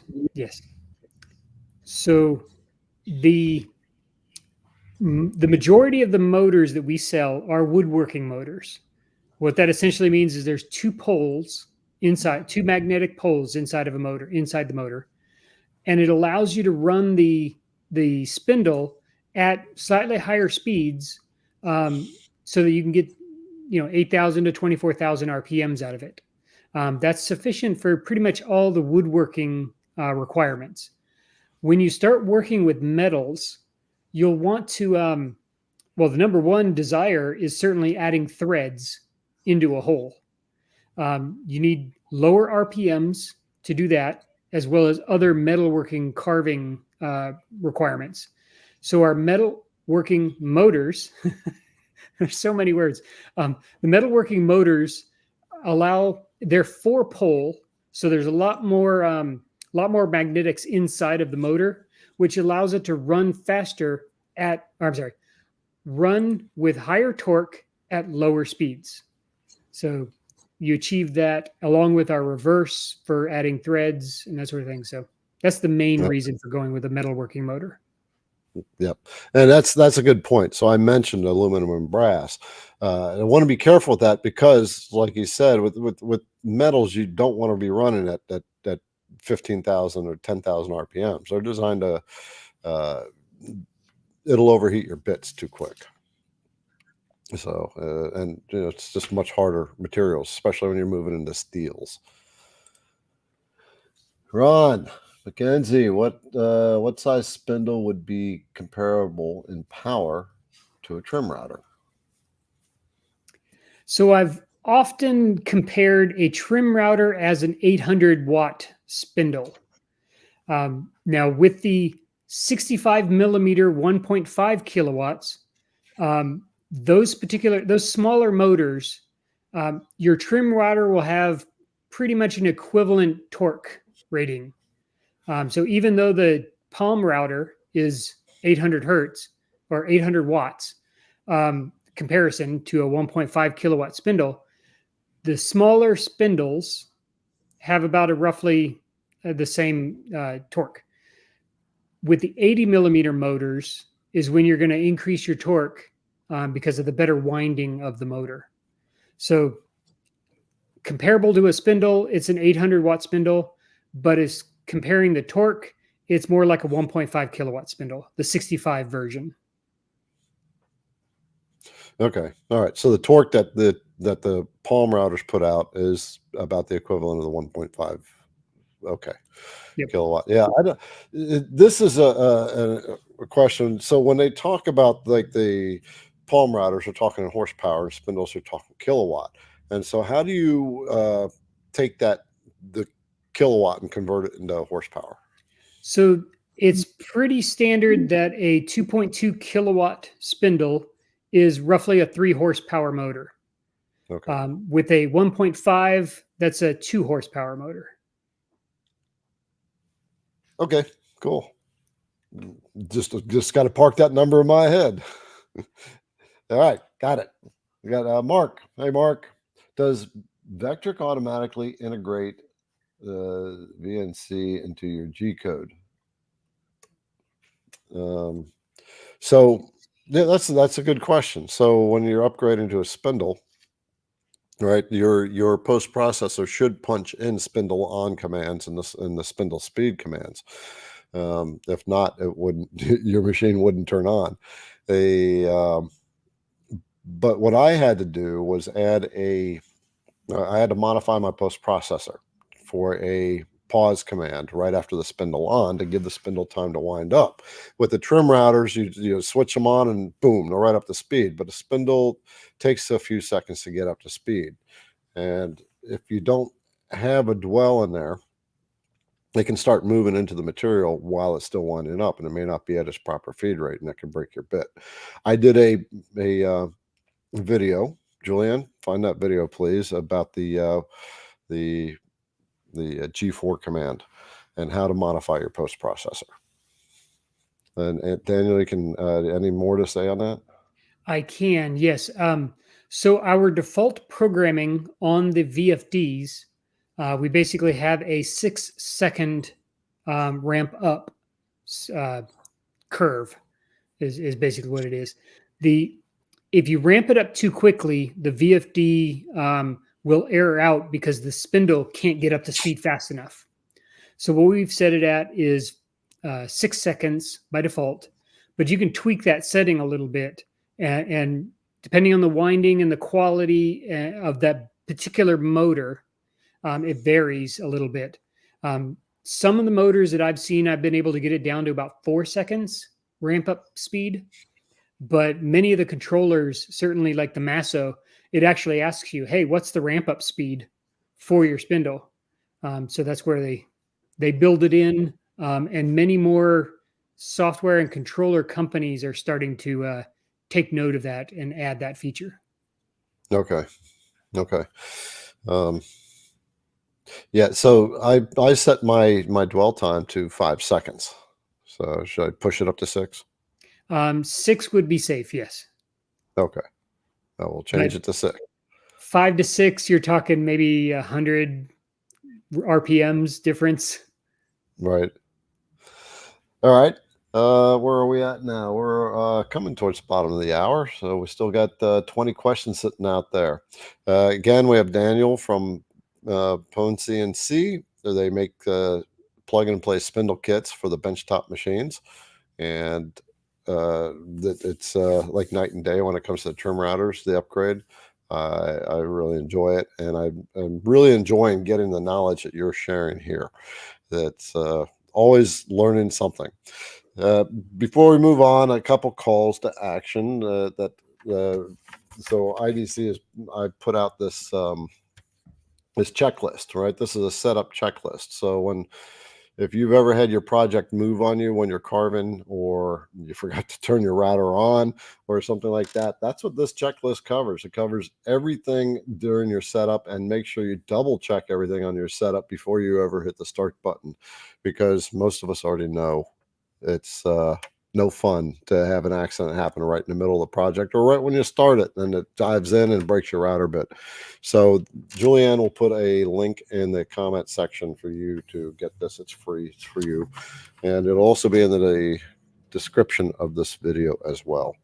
And for IDC Woodcraft, if there are any products that you want us to add to our product line, please put them in the comments. We are taking note of what you are putting in there so that we can consider what to bring in next. We are starting to work on 1/2-inch tooling, and we got the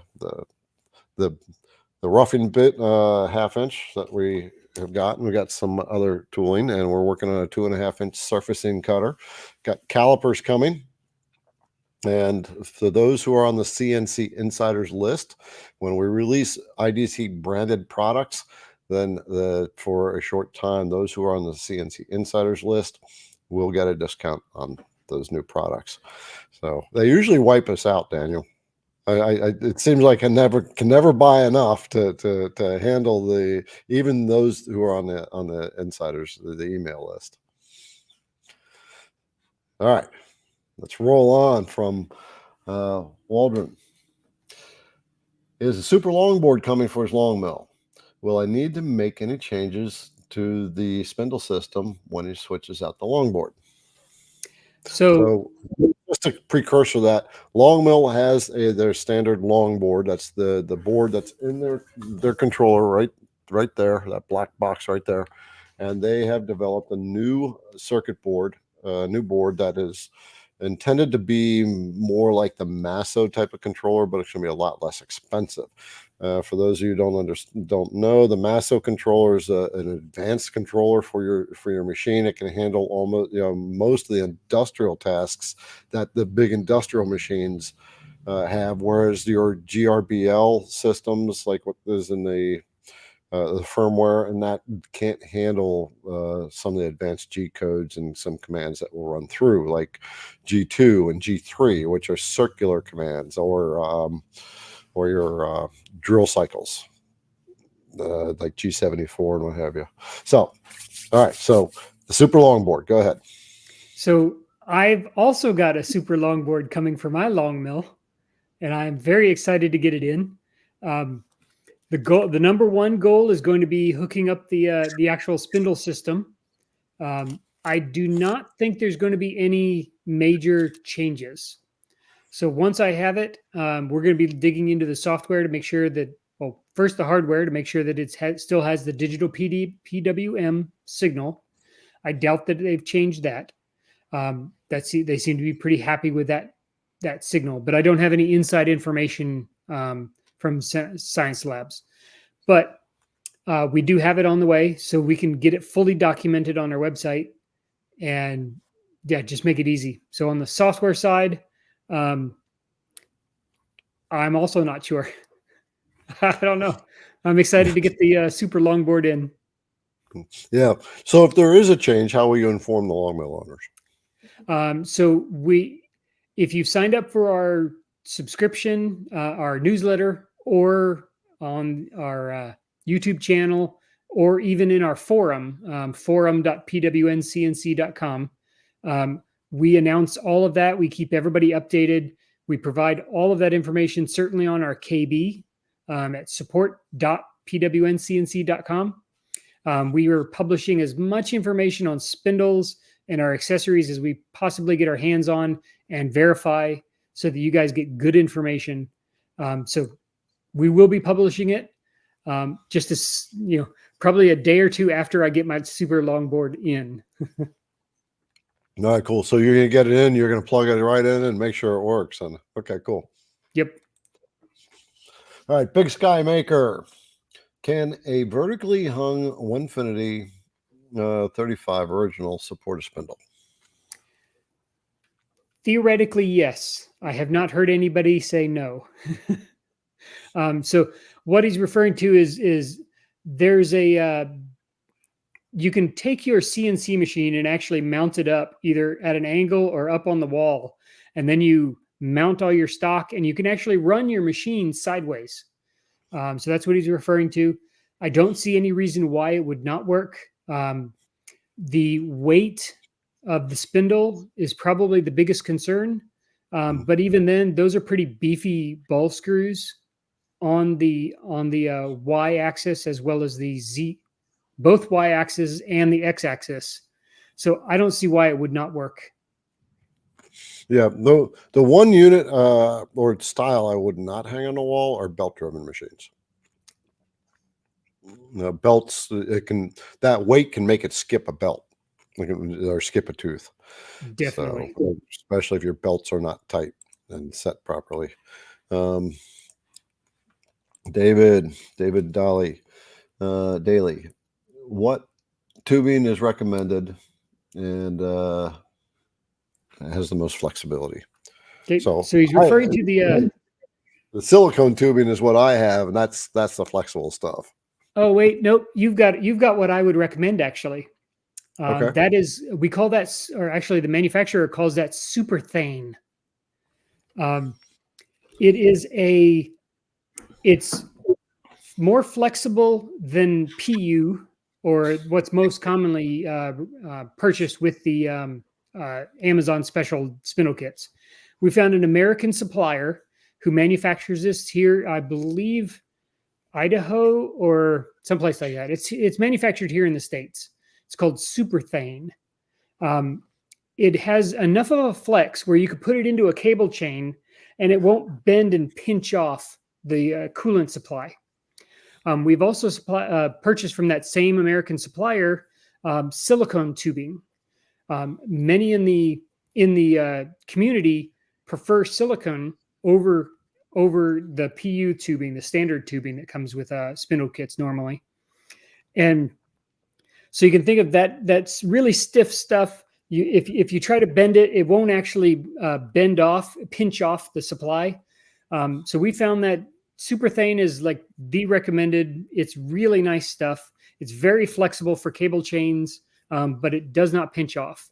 The silicone, I wouldn't recommend it, but we do supply it because many people do use it and prefer that. It is extremely flexible, which means it is prone to pinch off the power, the coolant supply, which would definitely not be good for the motor. Right. Okay. Yeah. So I don't have the silicone one. Yeah, that silicone. Okay, I know what stuff you're talking about now. It's super flimsy. Oh yes, same stuff doctors use to pinch off your veins on your arm. Okay. Oh yeah. When they're doing the blood pressure stuff, or no, to get the veins. Yep. Okay, that stuff. Yeah, super flexible. From Mark, I have a difference of about 300 RPM between what his VFD shows and what is showing on his screen. Is there a way to fine tune that? So this has to do with the features built into the VFD and the features built into the the quality of the PWM signal coming from the controller. Many of the Gerbil controllers, they don't provide you with very accurate voltages. They get you really close. 300 is actually a decent margin of error.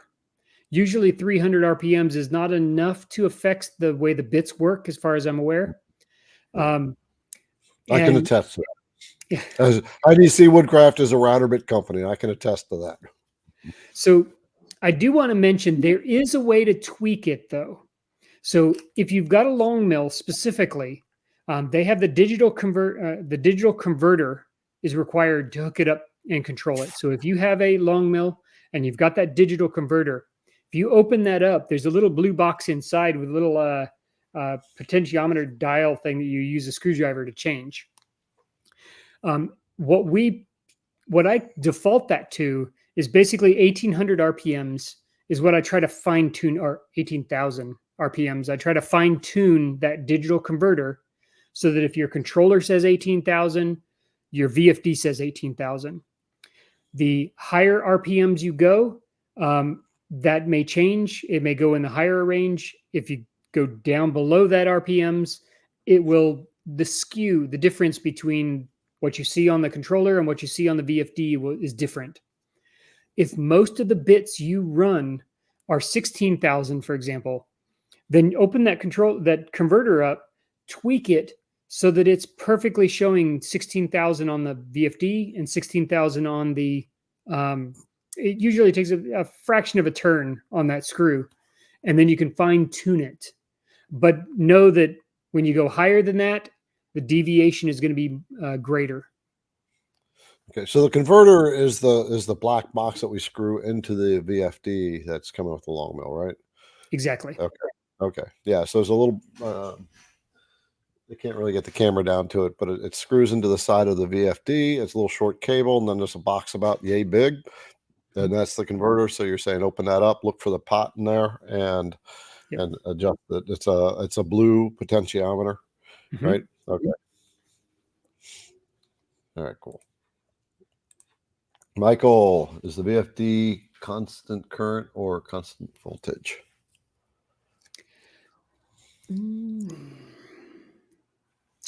I'm assuming it's the digital, the PWM signal that they're referring to, and that would be the voltage. It's actually measuring the voltage, not the current, in order to control the spindles RPMs.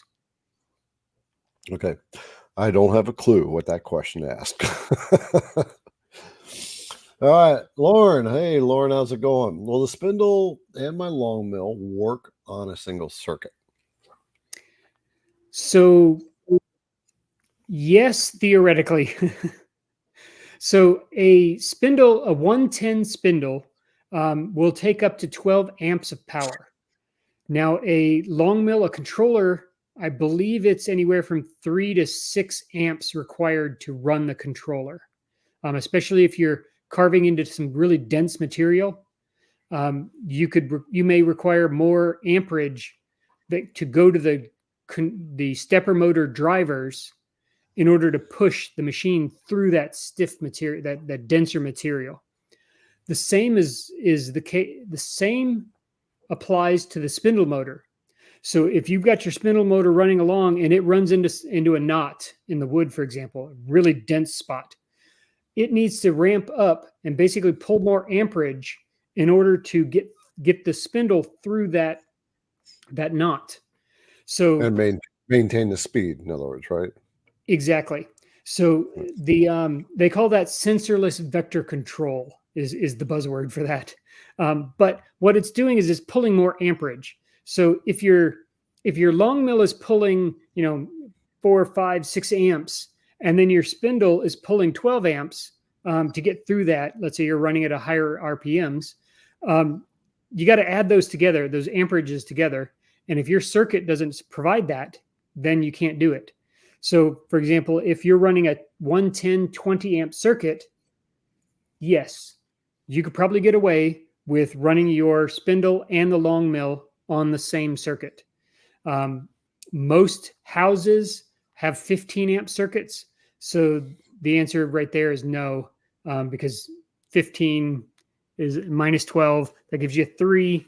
And the electrical recommendation is you should never use more than 80% of your circuit. So if you have a 15 amp circuit running a 12 amp spindle, you pretty much maxed out the circuit. You should put your machine on a different circuit. Okay. I've been running mine on one circuit, but I have a 20 amp circuit on it. So I guess that's why I haven't had any problems. But it's worth considering separating the circuit.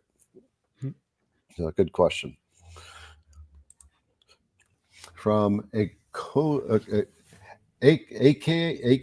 that sounds Hawaiian. It looks like it's spelled Hawaiian. How do I shorten the spindle rundown time after a carve in auto mode? So that's actually really cool. So in our version 4 VFDs and above, so the most recent stuff we're shipping is version 5. That started shipping in Black Friday last year. The Black Friday previously, we started shipping version 4, and it has on the side of the VFD a braking resistor plug. So we sell braking resistors on our website. And what that basically means is there's a setting in the VFD that says how fast can it slow down to a stop. When you remove power from a spindle motor, you're basically turning it from a motor into a generator. So all that free spinning that's happening, actually, I have a fidget tool right here. So all that free spinning that's happening, it's generating electricity if this was built as a motor. So that electricity starts feeding back into the VFD. The VFD has to do something with it. It has a very small braking resistor built into it, but that basically means you can get the spindle to slow down in about 6 seconds or so.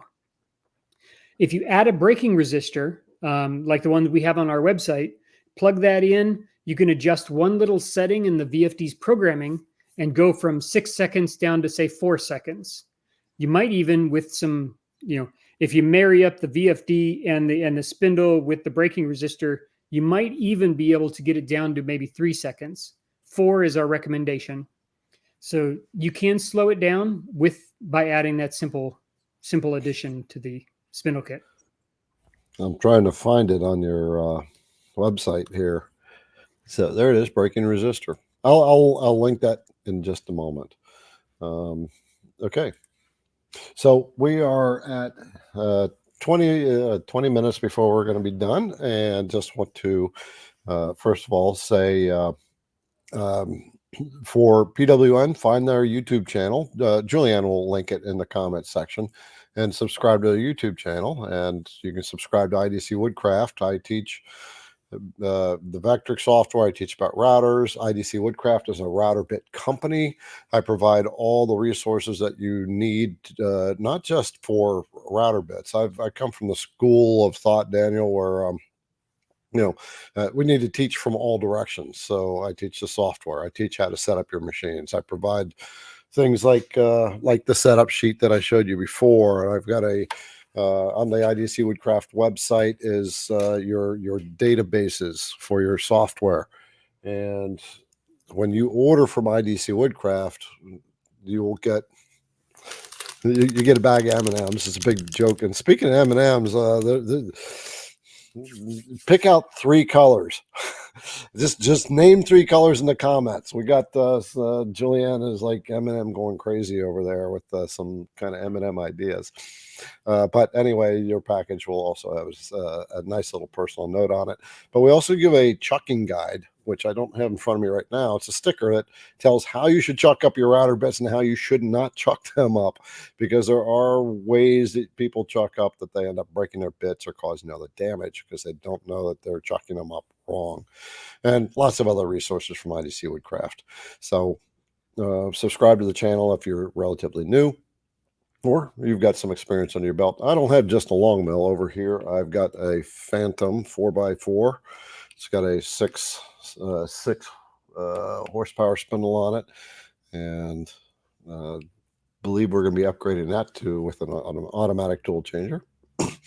And there you go. So let's move on. We got to get from Kenny.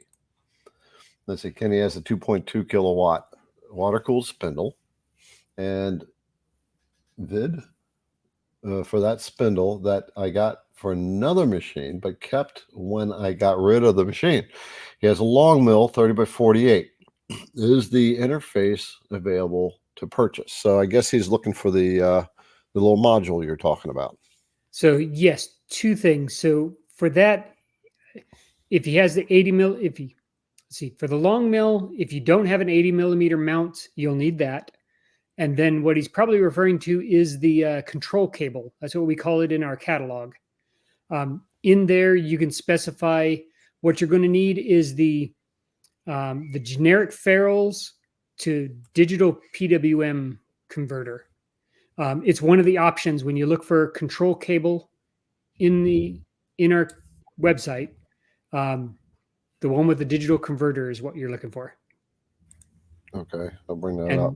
So I've just listed the resistor It's going to be popping up in the comments. Again, if you decide to get one of these spindles, I'll ask you to use the link I have. It's an affiliate link. Gets me a burger and a beer. The IDC Woodcraft discount code gets you 5% off. It's capital I, capital D, capital C, number 5. And so what is the other thing I need to look for to give a link? Is the control cable. Okay. And you can use your code for that too. Yeah, so for any of the things, so I'll search up control cable. Well, let's get to the next question so you can start answering that while I'm looking for this stuff. From Chris. He's so mad at himself. I've been waiting for the 8 p.m. to come around so you can watch the show. And when I was searching my Facebook page at 7:30, you're already on. I'm at CST. Assume I've missed half the show. Are you? So all these are recorded on Facebook. And Facebook, not Facebook, wherever these are being generated at right now, it will be posted there forever. So go to the IDC Woodcraft YouTube channel and look for the live videos, and then it'll be the latest one. So you'll see it. It says on the thumbnail. It's with Daniel on it. That pretty face that's sitting next to me on the right of me, or left of me, right of me here. So don't worry, you haven't missed it all. All right, Arthur from Melbourne, Australia. I love it when we get people from around the world. Looking for a metalworking spindle. Just a question. Sorry if you have answered the question already. Joined late. All tour 800 hertz spindles come with a VFD.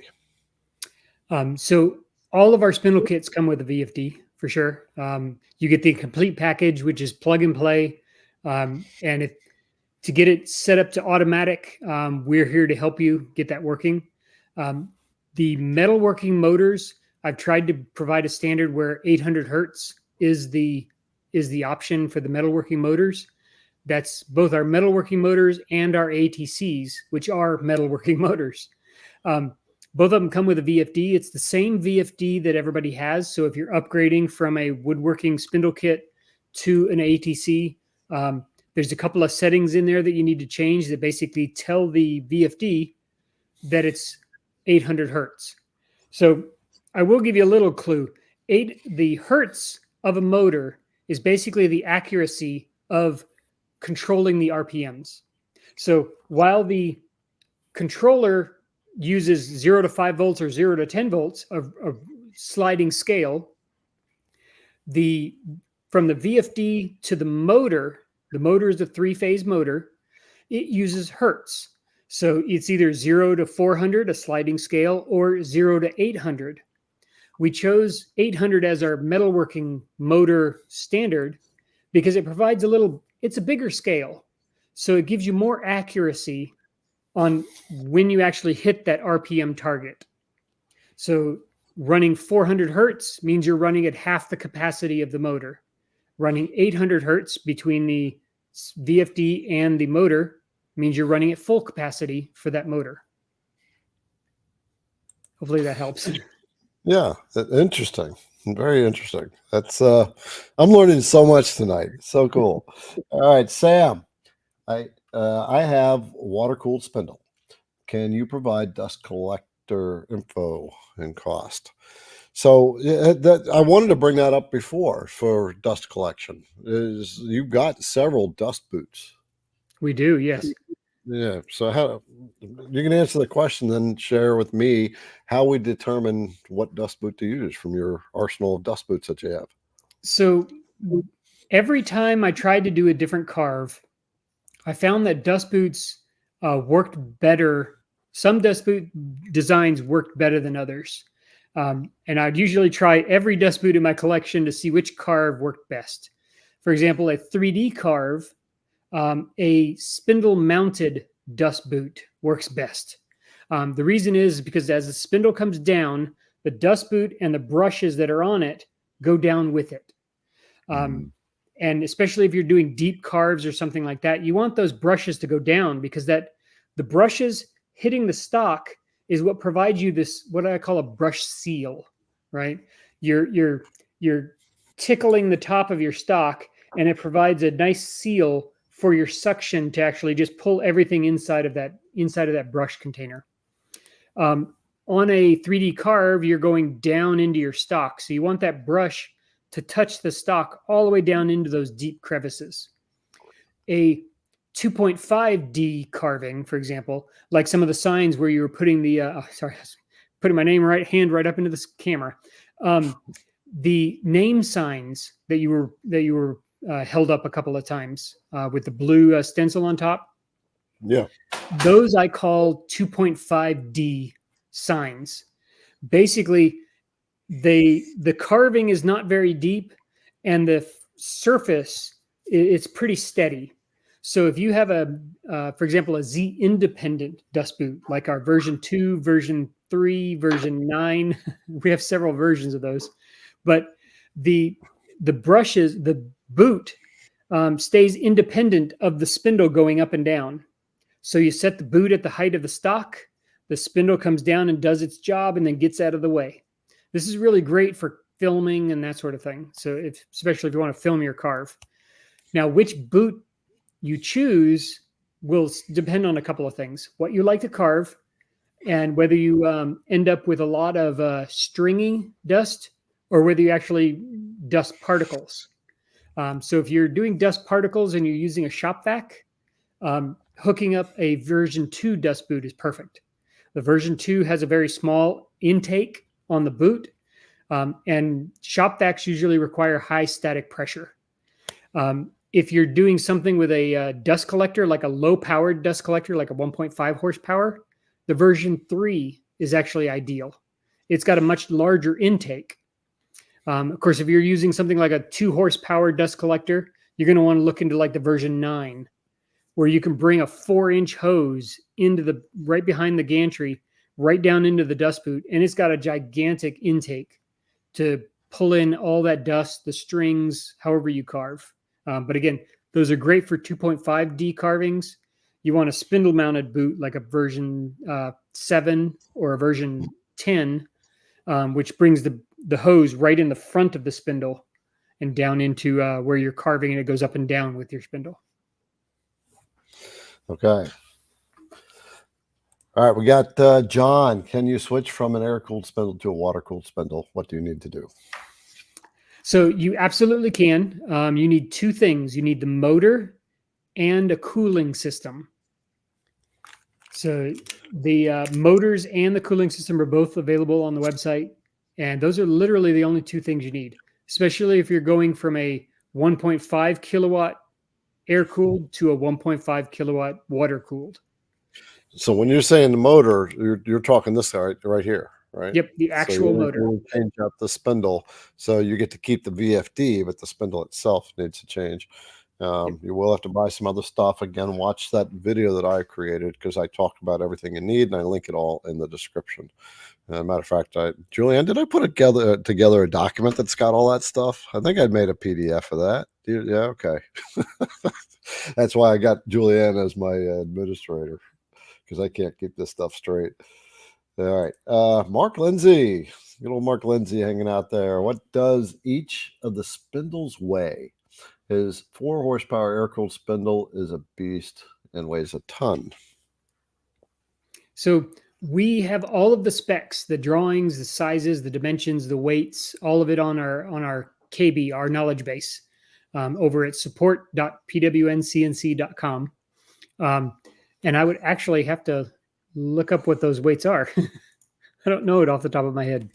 Yeah, you don't always remember all that stuff. It's like the feeds and speeds for router bits. I just can't keep all that in my head, all the specs. So that's why we put out the IDC Woodcraft router bit app.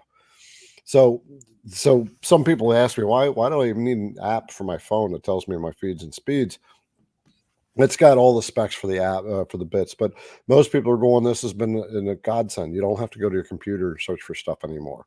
You don't have to go to the computer and to search for router bits. They're right there. Everything's in the app, and you can buy it from the app if you need to, what have you. It's all about making, like what you were saying at the beginning of this, you're trying to make it as easy for people as possible. And if I can just give you everything in your cell phone, which we all have, instead of you having to go to the computer and trying to figure this out, then that's why I did that. We're getting very close to the top of the hour. We have 5 questions remaining. So we burned through a lot. And I know a lot of people are doing it, but we can run them out. We'll do that. Again, subscribe to the IDC Woodcraft YouTube channel if you're new and want to learn more CNC. Please give this video a thumbs up for Daniel being here. Remember, we're going to bring other people on board. We are going to be making this a regular thing. I told Julianne, I said, I want special guest every week. All right. So Ray Kinman's coming in a couple of weeks. We're going to get Izzy Swan. We got Hamilton. We got Greg coming. And so anyway, we got experts in all kinds of places. All right, let's hit Doug. Are there any accessories you recommend to get when you upgrade to a spindle? So yes. So our spindle kits are all inclusive. So it basically includes everything you need to actually switch to a spindle. But there are definitely some fun things that you can get with your spindle to make it a little easier to run things, especially if you're running like a shop vac, like a Fez tool or a fine or something like that. We have an accessory that plugs into our VFD called an IoT power strip.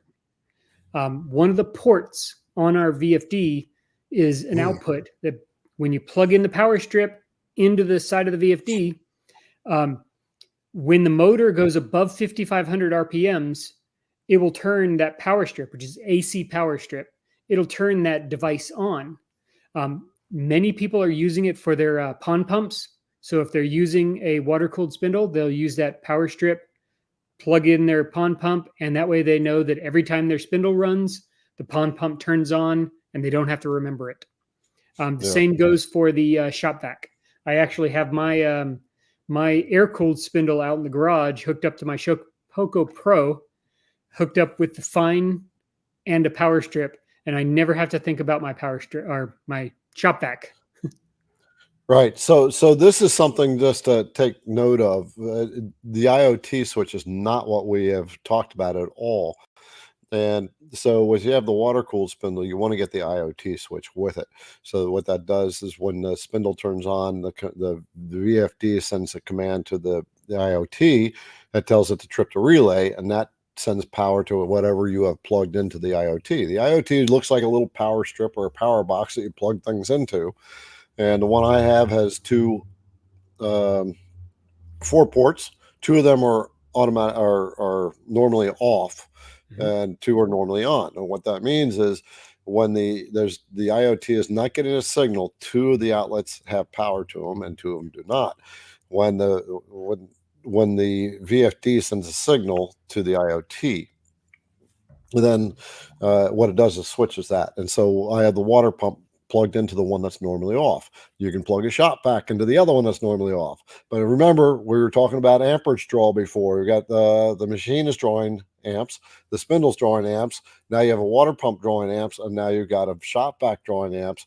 You have to keep in mind all that amperage draw so you don't trip your breaker and jam up the machine or whatever you do. Julianne, will you please put in a link one more time for the spindle? The link to the spindle kit if you decide to get one. He's got them for a lot of different benchtop units, Shapoco, Millright, CNC for newbies. You got the Longmill MK1 and MK2, Onefinity, Xcarve. So you got it kind of across the board with all the big names out there. So that's very cool. And remember, please use that link. It's an affiliate link. I will get a little bit of a commission off of it, like a feeds me some dinner. And also use the discount code IDC 5, capital I, capital D, capital C, the number 5. That'll get you 5%. And Daniel was very gracious to allow me to have the affiliate link. All right, Bob, steel versus ceramic bearings. What's the advantages and disadvantages? So we've actually started to get into that. We started out with steel bearings in all of our motors. When we switched to the ATCs, we decided to go with ceramic. Now, what we found the main differences is steel has a slightly bigger break-in process. So whenever we break in a motor, before every spindle kit goes out, my wife's actually plugging in all the motors and we're running it for an hour or two. I forget exactly what the break-in, it's on our documentation and on our KB, but the motor basically needs to break in where it conditions the bearings, it spreads the grease out properly so that it can run smoothly and quietly. If that grease isn't spread around the bearings properly, it can actually damage the bearings. These are all steel motors, so you typically hear very high-pitched squeals. With ceramic bearings, what we've discovered with our ATC motors is you never hear that high-pitched squeal.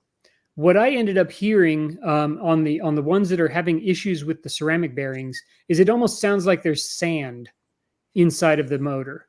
Little chirps or little sounds. It sounds like it's grinding, but it's not really. That's whenever the grease starts to spread. So that's why we're breaking in the ATC motors as well. But so ceramic and steel, they both have their advantages and disadvantages. The steel being the noisy, the ceramic being quieter. But there's also another advantage which some people have noticed. We don't guarantee it because it doesn't work on every motor, but some steel bearing motors, the grounding that is to the body of the spindle, that grounding actually transmits down to the bit of the motor. So when you're using an XYZ block, for example, some people have found that they don't have to use the little magnet on the collet and the block. They just put the magnet on some portion of the machine and they just use the block by itself. So when the motor comes over and touches off, the block is triggered because of that grounding through the steel bearings to the shaft and down to the bit. That grounding does not happen on ceramic bearings for obvious reasons. The grounding doesn't transmit through ceramic. So you lose that advantage, but it's kind of an undocumented advantage because it works most of the time, but it doesn't work for 100% of the people out there. So we don't really say we usually don't mention it. All right.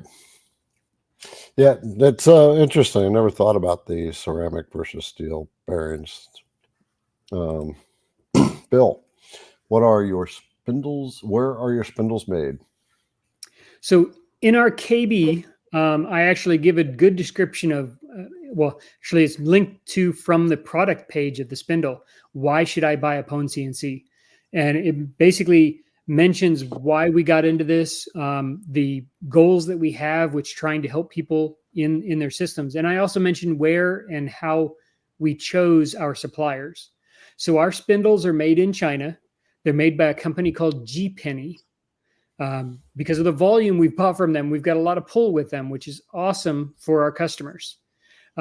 They seem to be, when I first started researching, and it mentions it in the article, I tried like a half dozen different manufacturers, and G-Penny was the one that came out with they were the most responsive to my questions, even before I even started buying spindles from them. They're the most responsive. They helped me out with all the warranty issues. So the few warranty issues that I've had to reach out to them, they solved the problem for me. The nice thing about going with an American company, which we are, even though we're selling Chinese spindles, is when we're dealing with warranty, you're dealing with us. We'll replace your motor if you're under warranty, and then we take that broken motor and we deal with the manufacturer on the back end. You're completely out of the loop.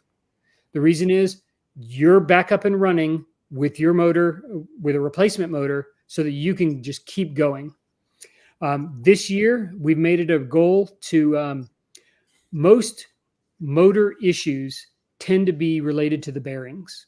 especially when you first get them. So all of our motors are warranted for 6 months, specifically related to the bearings. After 6 months, we have a great supply of bearings from the manufacturer. And this year, we're making it a priority that we document the process of changing those bearings. And you can change them from, if your motor has steel bearings, you can change it to a ceramic bearings just by pulling the motor apart, re-greasing everything, put the ceramic bearings in, and put it all back together. And then you have a ceramic bearing motor. We're documenting all that information this year. In fact, I just gave a couple of bad motors to Clinton. He's going to be working out documenting the exact process, working with a manufacturer, a local guy who knows exactly how to change bearings and all that stuff. So we're going to have great information coming out later, probably this summer. All right.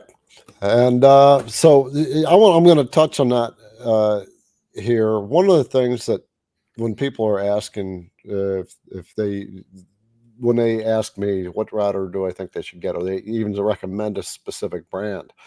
And there are some brands I will say don't touch it because they don't have the support. At the end of the day, what you want is support from a company. When you're getting involved in a machine like a CNC machine, which has lots of moving parts and lots of processing going on with it, and you have lots of things that are plugged in together, your software and your control software and the motors that are making it move around and the router bits and all that, you want support. Do not deal with a company that does not give you support and won't stand behind the products. It's like IDC has a 90-day guarantee. If you break it, we replace it for router bits. No one else does it, but shit happens and people don't intend to do it. But we're here to help as much as we can. Yeah, we got to eat the price, just like any good business. Daniel has to eat stuff too in order to be a good business. So at the end of the day, sometimes we have to source from other places. Some companies do, but it's who you're dealing with. You got an American company right there. You're not dealing with overseas. Buy a spindle off Amazon, see what kind of support you get. So, as Mark says, he said spindles are pricey, folks. Good spindles are a bit more. Remember, you get what you pay for. But what you don't want to buy is no customer service, because that's what you're getting, what you pay for. So just want to throw that out there. Again, remember, if you decide to go with the spindle, please use the link that I provide. Juliana, you plug that in one more time in the comment section. Use the discount code IDC5, all capital letters, and you'll get 5% discount on it if you decide to go with it. I love having a spindle. Like Mark Lindsay has said several times when he's been on the show, he says, now he's gone spindle, he'll never go back. And I've heard many people say that. So there we go. All the questions that were remaining, we cut them off quite a while ago because we had a lot of questions. We've been at it for 2 hours. And so Daniel has been here to answer your questions, and put a yes in the comment if you want to bring them back on. We can answer some more questions for you about spindles and some of the other stuff that they are planning to come out with. With that, Daniel, thank you for taking the time out to help others. And remember, the folks, we will have other people on. I'm working on it for every week. Daniel, your knowledge is insane out there for someone like me. I know how to work CNC, but when it comes to technical stuff, this is why I love your system, where it was a plug and play system. I didn't have to think about wiring and how the VFD works. You just followed your instructions and had to learn a couple things. I had to learn to use the 255 code in to lock the motors on in the firmware of the software. So because the weight of the spindle is more, so this is one thing, I got that in my video about spindle installation, that you're adding more weight to your machine. So when it's carving, if your machine doesn't keep the motors locked while the motors are idle, they could actually drift downward while it's doing the carving. So there's a code you need to put in your firmware to lock that, lock the motor so they won't drift. Yeah, Julianne put a link for that video that talks about how to install the spindle, things you need to do. Again, Daniel, thank you. And there's lots of comments. There's people saying thank you for coming on board, answering the questions. And we'll bring you back on board. Any last words you'd like to share with those who are considering spindles? Well, it was lots of fun, and Yeah. I really appreciate everybody. Spindles we're here to help. We're here to answer all your questions related to them. If we don't know, I have an entire team, and me will basically deep dive into that topic to try to figure it out for you. So that's what you're buying when you buy one of PwnCNC spindles. What's the most common question you get asked? Water versus air, for sure. Okay. What kind of power is required? Okay. All right. Good one. So, all right. Well, I'll put together a little PDF. I'll pass it by Daniel first so I can pass it out because I get the same questions. Sounds good. But the best thing I can do is forward them to you. All right. We are going to check out CNC Brothers and Sisters next week. We'll see you 8 p.m. Eastern Standard Time. Same CNC channel, same CNC time. And we will talk to you later.